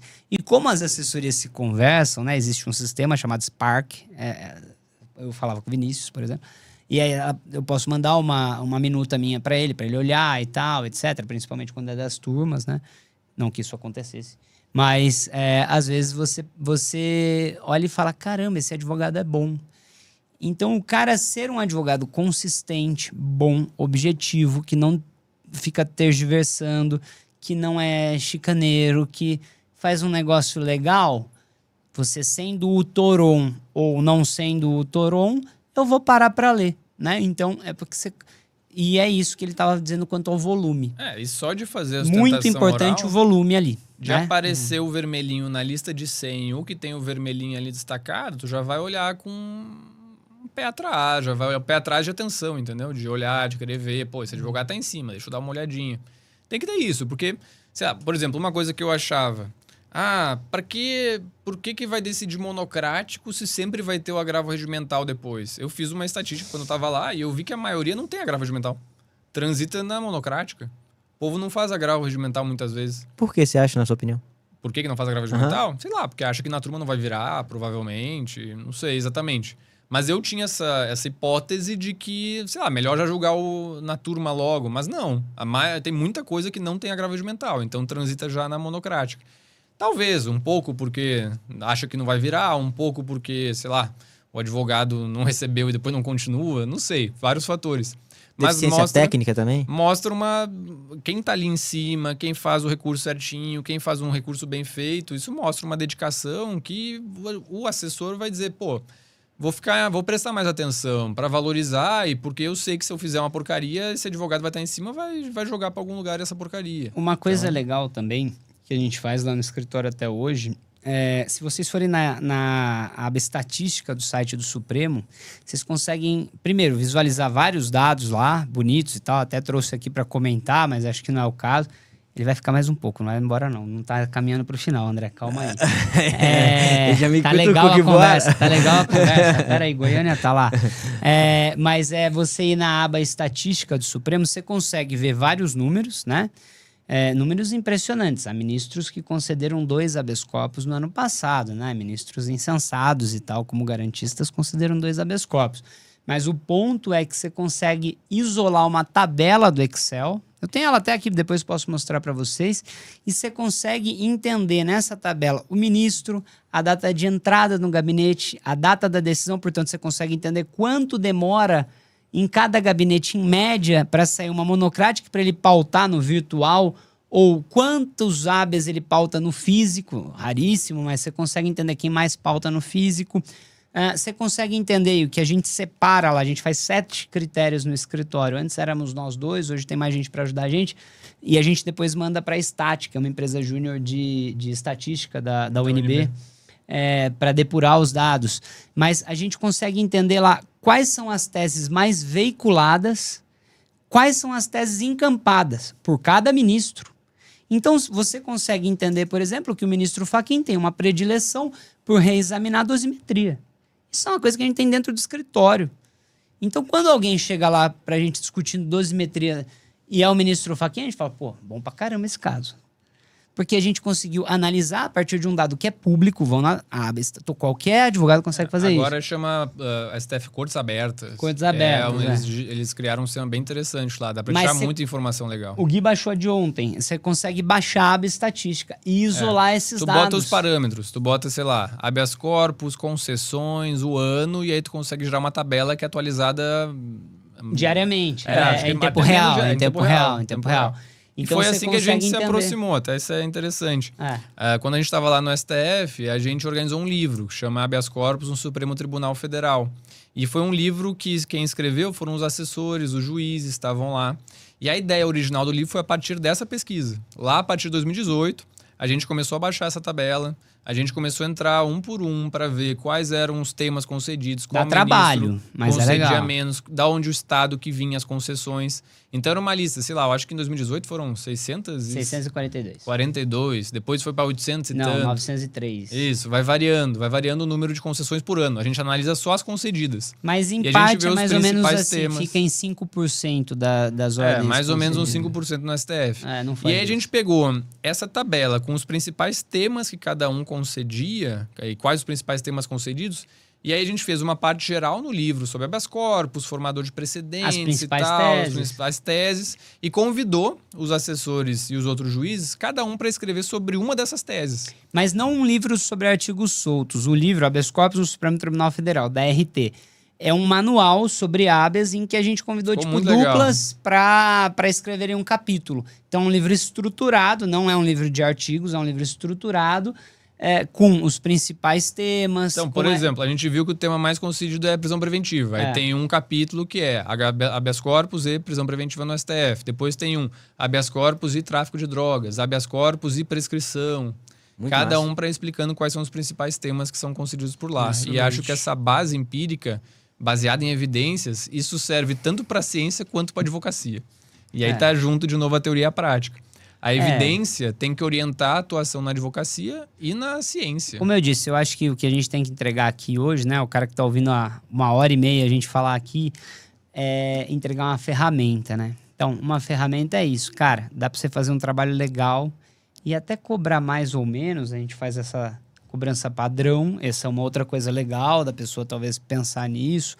Ou estabelecer o mensal, como a gente também tem feito. O Tiziano falou que faz. Outra coisa é você trabalhar com a probabilidade daquilo dar certo, né? Se você vê, por exemplo, que é um habeas de dosimetria, já tem uma relatoria definida do Supremo por prevenção do ministro Fachin, pô, presta atenção. Se você só estudar direitinho a tabela que você pode baixar do site do Supremo, nesse caso, não é nosso caso, mas cobre mais no êxito. Porque, pô, é mais provável de você ganhar o êxito. Por outro lado, com todo respeito à história do ministro Fux, se esse habeas cair no ministro Fux concedeu 2 habeas corpus nesse ano, tá? O ministro Dino também. 2. É muito pouco. Então, quer dizer, se você tem um êxito para estabelecer Enquanto nesse o habeas ministro corpus... Fachin e o ministro Gilmar consideram 100 e tantos. Eu tenho aqui. Se você estabelecer um êxito nesse habeas corpus, pô, cara... Talvez seja melhor se cobrar no prolabore nesse, né? Sem dúvida. E deixar muito claro pro cliente. Pro isso também. cliente, Eu é acho claro, que- claro. Mas enfim, eu acho que... tentar atenta, mas a chance é menor ali ou aqui. você tem Depende que ir muito. também dinâmico nesse negócio, né? Acho que o advogado é um empreendedor, né? Acho que é mais ou menos isso. Vinícius vai ficar mais 20 minutos, ele acabou de me dizer aqui, ele não tá com horário, Bora, reta não. final aí. E os caras Cara. são legais, estão prestigiando a gente. Vamos lá. Uma última questão que eu acho que é legal a gente bater aqui. Vocês conseguiram alguns julgamentos, alguns resultados legais. Acho que o último caso mais marcante foi aquela questão dos RIFs. Eu acho que seria legal debater isso com a galera. Então, eu queria perguntar para vocês, vitórias marcantes do escritório.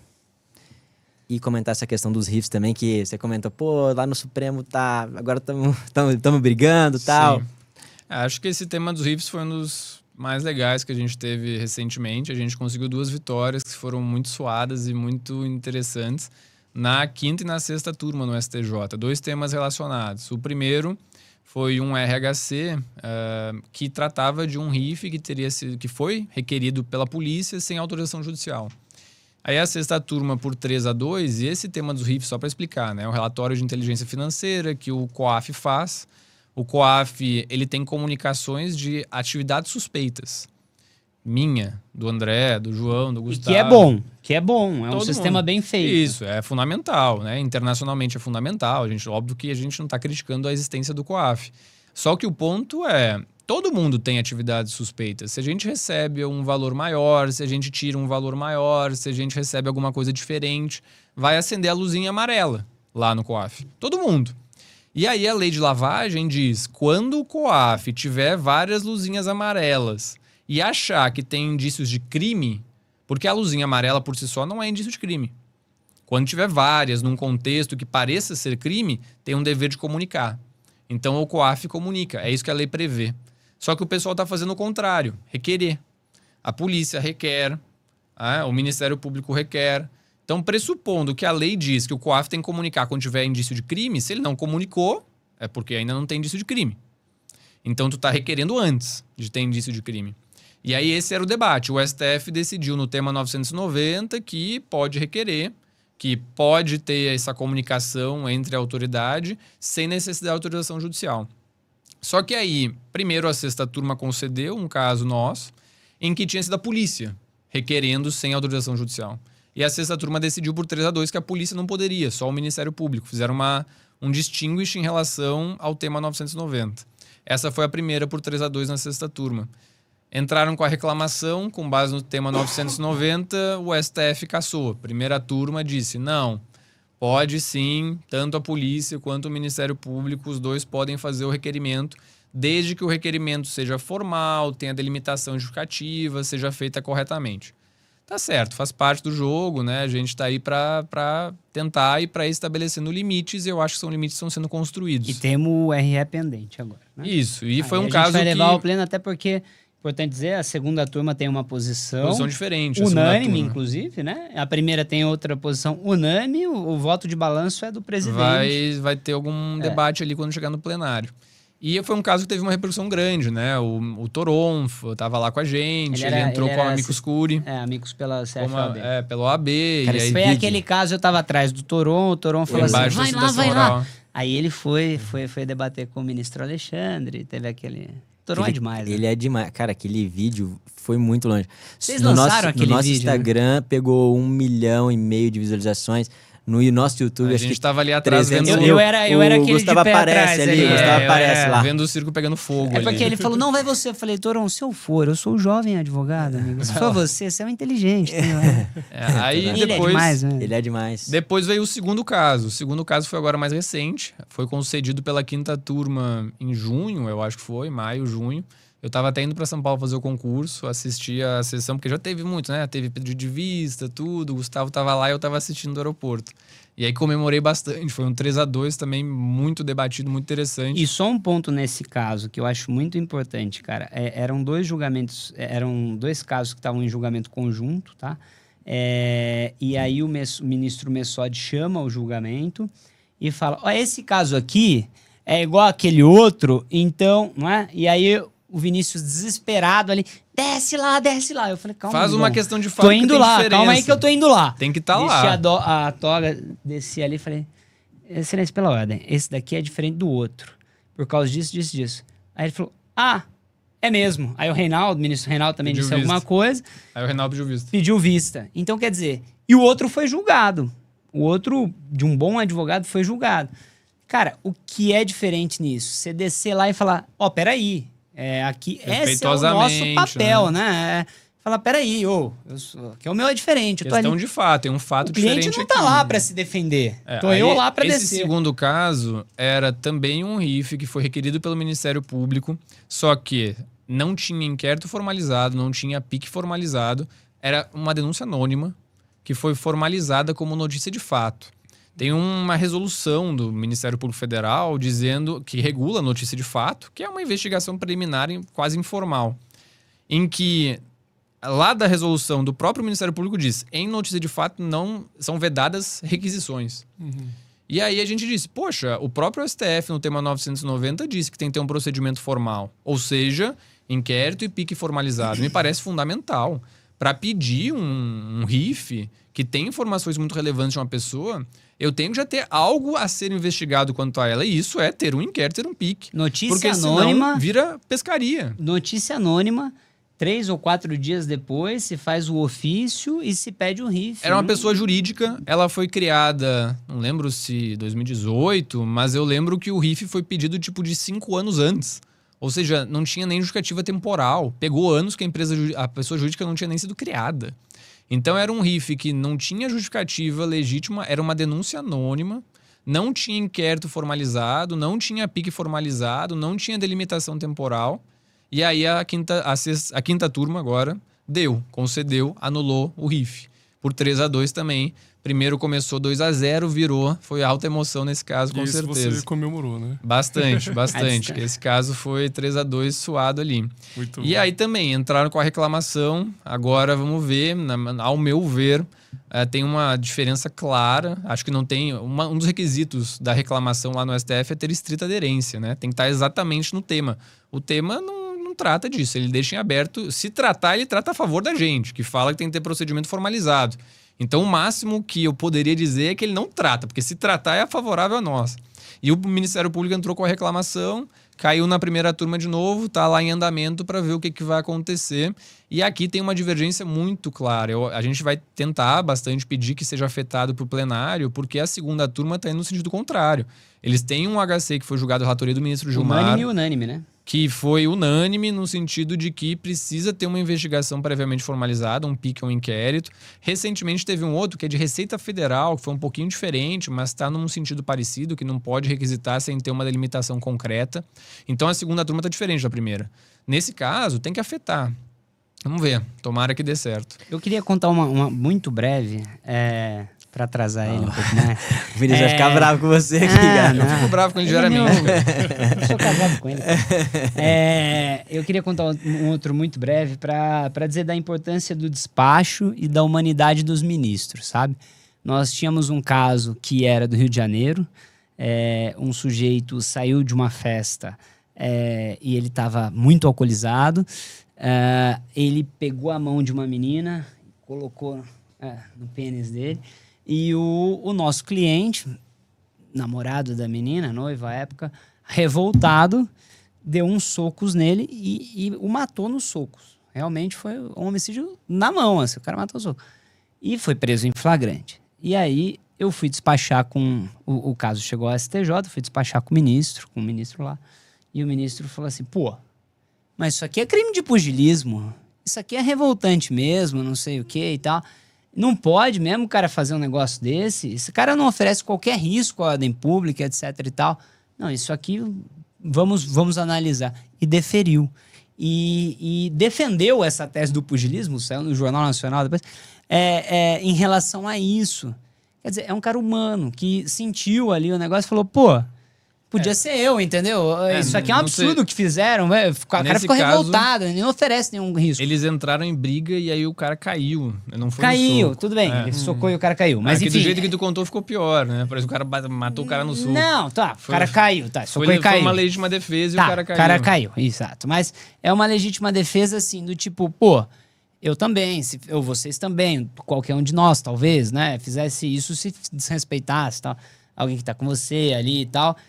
É uma reação humana, né? E o direito também tem que ser humano e tal. Então, não estamos em nenhuma discussão de rife, nem nada. Quer dizer, ainda dá pra gente extrair uma humanidade dos tribunais ali e tal. Eu acho isso muito legal. De todos, né? Casos bem técnicos, jurídicos, casos que tem mais essa questão fática probatória. E demonstra a importância. Né? E em A e em B, que a gente também nos rifes foi despachar muito, do despacho, né? De estar aqui presencialmente, ir lá e tal. Às vezes dá com o ministro, às vezes com a assessoria, às vezes com o juiz auxiliar. Às vezes tem gente sobre despacho, tem alguma recomendação que é legal deixar pros colegas aí? Às vezes, sim. Às vezes tem gente que fala, eu não vou despachar com um assessor. Como assim, sabe? É muito melhor despachar com assessor. O ministro tem 200 coisas na cabeça, 20 eventos para participar, 5 jornalistas para responder, 10 palestras para preparar. O assessor tem um problema na frente dele. Não sei se vocês sabem, os assessores têm meta de produtividade no STF. Pelo menos eles têm lá uma estatística interna que é uma competição entre gabinetes de quem produz mais, né? Vocês podem imaginar o ministro que sempre ganhou desde que entrou,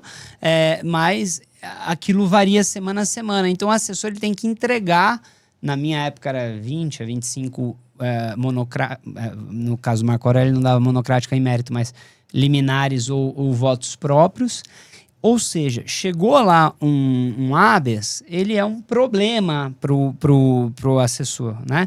Que tem que ser resolvido. Então, você falar com o assessor e tentar explicar para ele como ele se livrar daquele problema é muito melhor do que você falar com o ministro te recebe, sorri para você e tal, ele anota um negocinho aqui, dá para o assessor vai minutar como achar melhor segundo o entendimento padrão do ministro. O ministro não interfere, nem nunca viu o ministro Marco Aurélio. Nunca, Depende de cada gabinete. Cada gabinete é uma ilha diferente. Ele nunca me deu uma instrução para falar defira ou indefira. Ele falava, ó, estão aqui as anotações, faça como quiser, né? Depois revisava. Mas quer dizer, no final do dia, você está facilitando a sua vida e a do assessor ao ir lá e contar a sua história para o assessor, do que para o ministro, que vai fazer umas anotações e, por segunda mão, né, second hand, vai passar para o assessor aqui, olha, talvez você decida aqui alguma coisa baseada nessas anotações. Mas, em resumo, assim, algumas dicas, né, de despacho. Eu acho que é fundamental, tem que ser respeitoso, porque, assim, primeiro, tu vai ter que falar com a pessoa que cuida da agenda, né, o secretário, a secretária, ser respeitoso, pensar, pô, para mim, aquele caso é o da vida para o meu cliente também. Mas, normalmente, para o secretário, que normalmente não tem nem formação jurídica, é uma das 100 ligações que ele vai ter no dia. Então, tem que tratar bem. Às vezes, a gente fica com raiva e tal, mas tem que tratar bem as pessoas. E assim tu consegue, conhecendo, sabendo, falando, encaixa, eu preciso, por causa disso, seu objetivo, destacar o ponto diferente do caso. Qual é a relevância, por que é urgente, seguir o procedimento é não mandar WhatsApp pro povo se tiver o contato, mas sim seguir o procedimento, pedir no e-mail, ligar para insistir no telefone institucional e conseguir o despacho e no despacho ser bastante objetivo, levar um memorial objetivo direto, em pontos, destacar as questões fáticas, destacar as questões jurídicas e o que está pedindo e objetivamente, óbvio, está preparado para responder perguntas, né? Tem ministros hoje, ministra Daniela, por exemplo, vou despachar com ela. Ela conhece bem o processo, ela faz perguntas. Então tem que ir preparado para saber o que ela vai responder. Então, tá preparado, saber objetivamente, não ficar... Se o ministro der uma abertura de falar sobre algum outro assunto, aí tu vai, conversa, é simpático e tal. Mas se o ministro não der abertura, é seu objetivo. O ministro Gilmar, ele é super gentil, super simpático, mas ele faz muita coisa. Então, eu lembro, quando tinha advogados para despachar, o ministro Gilmar sentava para atender... A pessoa falava ali uns 30 segundos, dava 31 segundos, ele já começava a ficar assim. Não porque ele não gosta da pessoa, advogados que eram amigos dele, etc. Mas porque tinha que... Ele é ansioso, ele gosta de fazer muita coisa ao mesmo tempo. E aí o sinal quando ele levanta, tu tem que encerrar. Ele levanta, ele fica sentadinho ali um pouquinho, escuta, pá, levantou, tu sabe, não, encerra, né? É assim, então tem que ser objetivo, tem que ser direto. E isso serviu para o assessor também. Quando eu tava lá, eu tinha que despachar, 5 casos, 10 casos naquela fração ali rapidinho. Ministro, parará. Acho que ele é caso de conceder por causa disso e disso. Tá bom, bora. Próximo. Eu despachava muitos casos, eu gostava de despachar casos com ele. Então era uma metralhadora. Eu levava lá meus 10 casinhos, sentava do lado dele e falava, ministro, tem vários casos legais aqui pra gente despachar. E lado bom e lado ruim. Penal ele gosta muito. Então, ele dava muita atenção. Isso também tem lado ruim. Às vezes ele ligava fim de semana para falar, pô, Vinícius, o que e tal. Então, tem muita coisa interessante dessa relação que a gente vai tirando proveito também para atuação na advocacia. Essa experiência, sabe? De saber lidar, de saber ser objetivo, de querer destacar diretamente os fatos importantes, as teses. Acho que é mais ou menos isso. São dicas que a gente pode dar. O Marco Aurélio tinha uma dó que era o seguinte, o advogado saía de lá sorrindo, porque o ministro tratava advogados muito bem, o pai dele era um advogado, ele adorava advogado. O advogado saía de lá, devia ligar pro cliente e falar, seguinte, consegui, acabou, ganhamos. E aí ele pegava, mandava o papelzinho e embaixo estava decida conforme ciência e consciência. Um abraço. Então, quer dizer, às vezes o advogado saía de lá, ganhei, e saía no perdi, né? Então, são peculiaridades de cada gabinete. Lá tem uma história muito interessante também, que era, nas decisões dele, aparecia assim, o assessor Dr. Gustavo Mascarenhas prestou as seguintes informações que tomam como razões 2 pontos, baixava o relatório, e aí, ponto 2, baixava as razões dele, beleza. Quando eu entrei lá, eu achei que era muito legal, né? Imagina o prestígio, nossa, em toda decisão que eu faço sai meu nome, né? Porque nos outros gabinetes não sai o nome do assessor, era só lá. Só lá. E depois eu comecei a entender que era uma imputação de responsabilidade, porque uma decisão que eu minutei, o ministro revisou e assinou, né? Ele, então, entendeu que era por aquilo, passou no Jornal Nacional. Aí... Passou no Jornal Nacional, eu sentei no sofá, juro por Deus, cara, eu cheguei em casa, tava começando o jornal, tal, e Supremo decide tal. Falei, puta que pariu. Aí sentei no sofá de casa, assim, aparece MMA no celular. Falei, ministro, boa noite, tudo bem? Ele, ô Gustavo, tudo bom? Olha, eu tô vendo essa decisão aqui, né? Que nós fizemos isso, isso e isso, né? E eu tomei essa decisão. Eu falei, sim, ministro. Algo mais que eu preciso saber? Não, senhor ministro. Tá bom, então tá bom, muito bem, boa noite. Aí eu comecei a entender que aquilo lá era uma imputação de responsabilidade para ele localizar quem era o assessor que tinha dado. E no final do dia, eles têm um radar, cara, impressionante. Ele sabe tudo o que está acontecendo lá. Não adianta um cara chegar lá e falar assim, olha, porque eu aqui sou alguma coisa. Não, o gabinete é dele. Ele sabe o que está fazendo. Realmente os caras, eles jogam Você é testemunha disso, o ministro Gilmar é o principal entendedor desse game. Mas eles jogam um xadrez processual lá dentro num nível tão impressionante que nós lá funcionamos como mecanismos deles, assim. É muito interessante de ver. Mas isso para dizer assim, quem está advogando pode ter certeza. Alguém vai ler seu negócio. Pode ter certeza que alguém será imputada a responsabilidade por aquilo. Seu caso, eu vejo assim, porque tem um robô no Supremo, né? Tem o Victor, que é um algoritmo, só separa 5 principais peças do RE. E aí tem gente hoje que ainda não é tudo isso, né? Tem gente que diz que escreve a peça e Pode ser que no futuro seja, mas hoje não é escaneia para fugir do Victor, né? Quer dizer, isso é totalmente inexpressivo. O Victor nem faz isso. Inclusive, ele faz uma leitura chamada OCR, que ele consegue ler a minha letra, que é a pior do mundo aqui, e consegue traduzi-la em letras de computador. E aí ele separa as 5 principais peças do RE. Ele, por exemplo, não é aplicado ainda em HC, né? Não é. Mas ainda tem gente que fala assim, eu vou fugir da súmula 691, eu vou pegar meu habeas, eu vou escanear para fugir do robô do Supremo. Alguém disse isso algum dia, que tinha um robô no Supremo que aplicava 691. Ia funcionar isso aí. O Supremo, gente, é o seguinte, é uma coisa... Se você for ver como a salsicha é feita... Não come mais salsicha, né? O Supremo é uma coisa muito mais artesanal do que a gente imagina. Não tem essa inteligência artificial aplicada. Não, tá crescendo, mas hoje a não habeas tem. corpus não tem.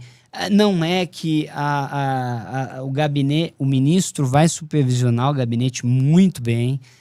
E é uma coisa muito certinha. Tem muita gente boa lá dentro.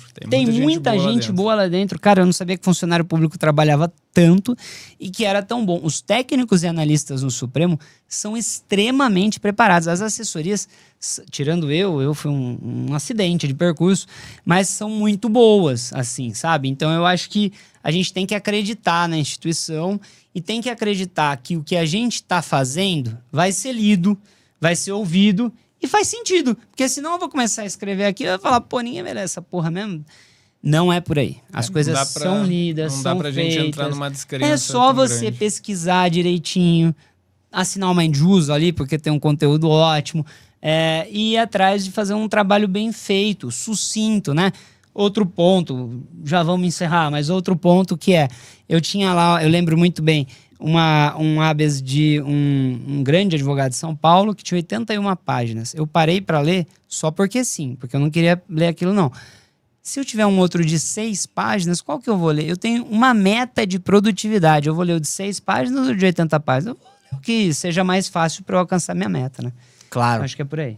Cara, pra gente fechar, Vinícius, maior realização na advocacia até agora? Acho que certamente a advocacia contribui muito na minha vida, tanto me fortaleceu como professor, né? Eu disse desde o começo para vocês, meu maior sonho e era ser professor, mas a advocacia contribui muito para isso. Acho que uma realização muito grande, com certeza, a minha sociedade com o Gustavo, a gente tem... Porra, eu ia falar o mesmo, cara. Aprendido muito. Tá bom. Aprendido muito um com o outro, acho que é determinante. Eu aprendi muito já com ele, tem sido uma relação muito boa, que eu também acho que vai crescer muito, que vai durar muito tempo.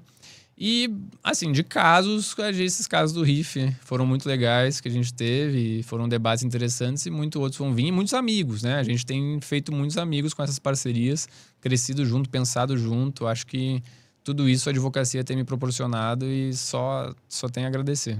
Muito. Você, Gustavo, maior realização na advocacia até agora? Cara, minha maior realização é a seguinte. Eu tava no primeiro ano da USP, eu fiz graduação na USP em Ribeirão Preto. E aí eu fui num seminário do IBCCRIM. Por isso que é tão importante esse tipo de evento e tal. Eu acho muito legal você ter contato com grandes nomes. Eu vi uma figura que eu não sabia quem era. Eu falei assim, eu queria fazer um estágio com o senhor. Eu já tinha visto o cara em alguns jornais e tal, e falei, porra, a oportunidade é essa, né? Falei, eu queria fazer um estágio com o senhor. Aí ele falou assim, é o seguinte, onde é que você estuda? Eu falei, eu estudo na USP em Ribeirão. Pois é, nós estamos em São Paulo, meu escritório é em Brasília. Mas tá aqui meu cartão, aparece lá. Esse cara era o Cacai. E aí, eu tava em janeiro no meu segundo ano na faculdade. 3 de janeiro, bati na porta do escritório, me recebeu o Turbay. Eu falei, Turbay, então é o seguinte, eu fui num seminário do IBC Crim, o Turbay devia achar que eu era um tipo de maluco, né? E falei com o Cacai, ele me deu um cartão, falou que eu podia estagiar aqui. Aí o Turbay falou, não, peraí, rapidão. Deixa eu só fazer uma ligação aqui, pra ver se é completamente maluco. Deve ter imaginado isso. E aí me falou, não, pode entrar, fica aqui. E eu fiquei lá, cara. Fiquei lá janeiro, fevereiro. No outro ano voltei, janeiro, fevereiro. Comecei a ter uma relação com os caras boa ali. Aprendi muito ali. E depois fiz a mesma coisa quando eu me formei. Mandei e-mail pro Feller. Falei, queria advogar com você. Aí ele falou, não, vem cá. E depois, quando eu vi a Dora indo pra Lava Jato, falei, queria advogar com você. Ela falou, não, então pode vir para cá. Saí do Feller, fui para Dora. E depois fui parar assim também no Supremo. Então, a maior realização da minha vida na advocacia é ver que a cara de pau vale a pena. Você pegar e falar assim, eu quero fazer isso aqui. Muito massa. E ir atrás de fazer isso aqui. Entendeu? A cara de pau vale a pena, cara. E no escritório foi a mesma coisa. Pô, o ministro se aposentou, qual que é o próximo passo? Pô, vou na minha cara de pau e falar, gente, meu nome é Gustavo, tenho escritório em Brasília, tô sozinho aqui, eu quero fazer uma advocacia técnica, não almoço e janto com nenhum ministro, mas se eu puder ajudar, eu tô em Brasília. E deu super certo. E reuni, a partir disso, a equipe. Então, Nisso a gente é parecido. Quando eu defendi o doutorado, eu queria ser professor, eu fiz uma lista de todos os coordenadores de PPG e mandei e-mail pra todo mundo. Mandar e-mail, cara. Porra, mandei e-mail. Falei, oi, sou o Vinícius, acabei de defender meu doutorado, quero dar aula no mestrado. Cara, o cara inventou o e-mail. A gente parou de usar telefone, mas se fosse telefone, eu pegaria a lista telefônica e faria a mesma coisa. Ligaria um para um advogado bom e falaria assim. E aí, quando eu abri o escritório, sabe o que eu fiz? Eu fui atrás dos advogados que eu via que peticionavam bem no Supremo, fiz uma tabela e os contatos desses advogados e fui tentar falar com cada um desses advogados. Pegar falar experiência, fazer amizade, tudo fazer bem? relação. Meu nome é Gustavo, eu tô lá em Brasília, eu sei que você deve ter seus bons parceiros, mas se eu puder ajudar, eu tô à disposição. Eu acho que isso foi super importante pra gente firmar boas parcerias. Ao mesmo tempo mostra uma confiança e uma humildade. Exato, né? É isso no país inteiro. E com essa confiança que a gente consegue fazer um trabalho bom, que a gente... O que mais... vou voltar isso no final, mas a gente consegue fazer um trabalho... Já tá no final, Gustavo. Não, a gente... Calma, já concluo. Mas que a gente consegue fazer um trabalho bom, que a gente consegue ter uma boa equipe e que a gente consegue dialogar com as pessoas. Então, assim, minha maior realização é ter falado com todas essas pessoas, tá aqui hoje... ter falado com você, outro dia a gente estava lá, falar com as pessoas. Acho que essa é a mensagem até do Mindjus, né, cara? De você se conectar com as pessoas. Acho isso é muito importante. Na USP se formam, acho, se eu não estiver enganado, 565 bacharéis por ano. Ou seja, tem 565 bacharéis do meu ano, me formei em 2014, excepcionais, né? Eu tô aqui falando com você. Por quê? Porque a gente se conectou. Então, as pessoas precisam se conectar. Minha maior conquista é ter me conectado com tanta gente boa na advocacia. Com o Cacai, com o Turbay, depois com o Pedro... Depois não, concomitantemente com o Pedro Ivo, que estava lá também. E aí, por ele, conheci o Tiziano. Admiro demais o trabalho desses 3 caras, são ótimos. Do Cacai também. Depois, com o Feller, é um bom advogado. Com a Dora. Pô, a Dora é um ícone da advocacia, né? É uma advogada... mulher que venceu, e depois me conectei com um ministro que deu aula, que eu mandei um currículo e foi parar no Marco Aurélio. Então, isso para o advogado é o principal. A principal conquista dele é a agenda de contatos dele. Para quem que você consegue ligar para falar, olha só, eu tô aqui em Brasília, ou eu tô aqui em São Paulo, tô aqui no Rio de Janeiro, o que a gente pode fazer junto? Não pode existir na advocacia concorrência. O cara que olha para o cara do lado e fala, esse cara é meu concorrente, esse cara começou a acabar o negócio dele hoje. Ele tem que entender que o cara do lado dele pode ser parceiro dele. Não é que ele tem um cliente, ele tem alguém que procurou ele. O cliente é a coisa mais importante. Um advogado sem cliente não é um advogado. Melhor advogado tem cliente. Mas ele só tem cliente se ele conseguir manter o cliente. Ele só mantém o cliente se ele tiver um cara que possa pensar junto com ele. Não precisa ser sócio dele, pode ser um escritório parceiro. E fale assim, gente, a gente vai para frente aqui com essa tese aqui e nós vamos ganhar. O que eu mais gosto no escritório é o dia que a gente ganha um negócio. Não é pelo dinheiro. Vai ter o dinheiro do êxito. Pô, uma delícia. Eu gosto de dinheiro também. Mas não é pelo dinheiro. O dia que for pelo dinheiro, eu paro. Não é pelo dinheiro. Não pode ser pelo dinheiro. Tem que ser pelo tesão do negócio de você pegar e ganhar um 3-2 no STJ e falar, puta que pariu, ganhei por 3-2 nesse muito negócio aqui que é difícil demais.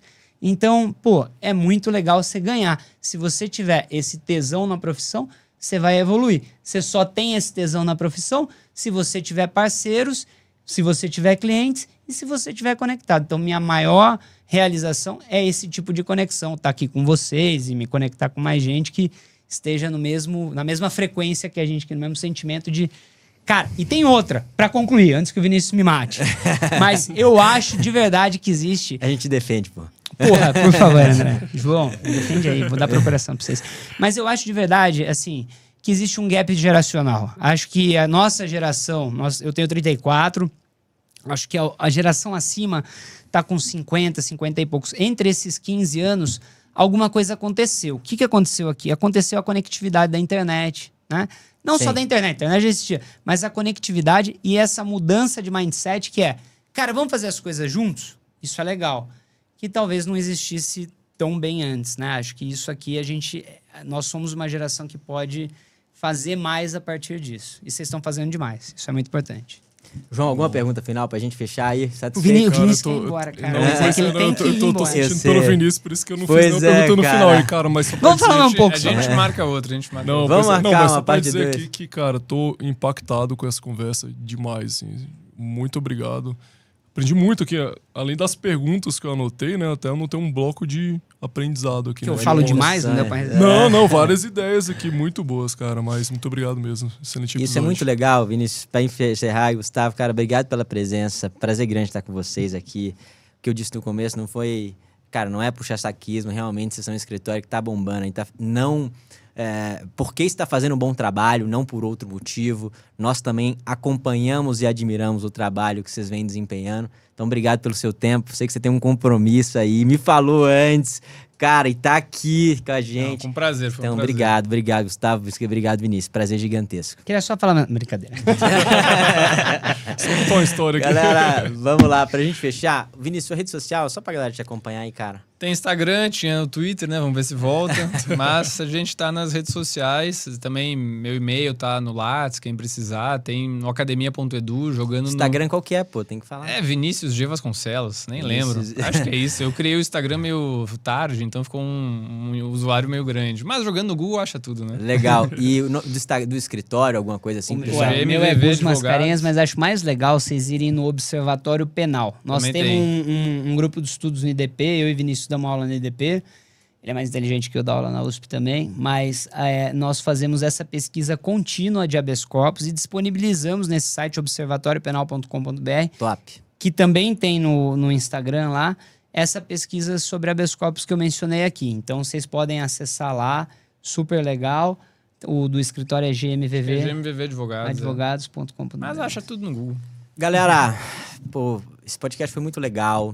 O Vinícius tá aqui com compromisso e tá aqui, né? O Gustavo tava na correria, já chegou aqui, ó, liga lá no gabinete, liga lá no gabinete do ministro tal, fala que isso, entrega o memorial assim, também na correria. Para fazer esse conteúdo para você, para encurtar sua caminhada, para te dar instrumentos para advogar melhor, para trazer melhores resultados pro seu cliente, para te mostrar que é possível. Você olha para esses caras, pô, mas o Vinícius é da USP, mas ele tava lá mandando e-mail pra um monte de faculdade, você não mandou. Esse que é o seu problema. Ah, mas o Gustavo fez graduação na USP, mas foi lá pro Cacá lá e falou, me dá uma oportunidade, foi lá na Dora, me dá uma oportunidade. Tá correndo atrás, mandando e-mail, e você não tá aí no escritório trancado achando que a coisa vai acontecer. Não vai, só pra você saber. Tá aqui a prova. Então, Pô, comenta aqui pra gente saber que essa mensagem tá chegando, que tá fazendo sentido. Manda mensagem pros caras. Pô, Gustavo, obrigado. Obrigado pela recomendação. Ô, Vinícius, obrigado pela recomendação. Implementei esse jeito de cobrar aqui no meu escritório. Eu perdi um sócio bom por conta desse motivo, agora eu não vou perder mais.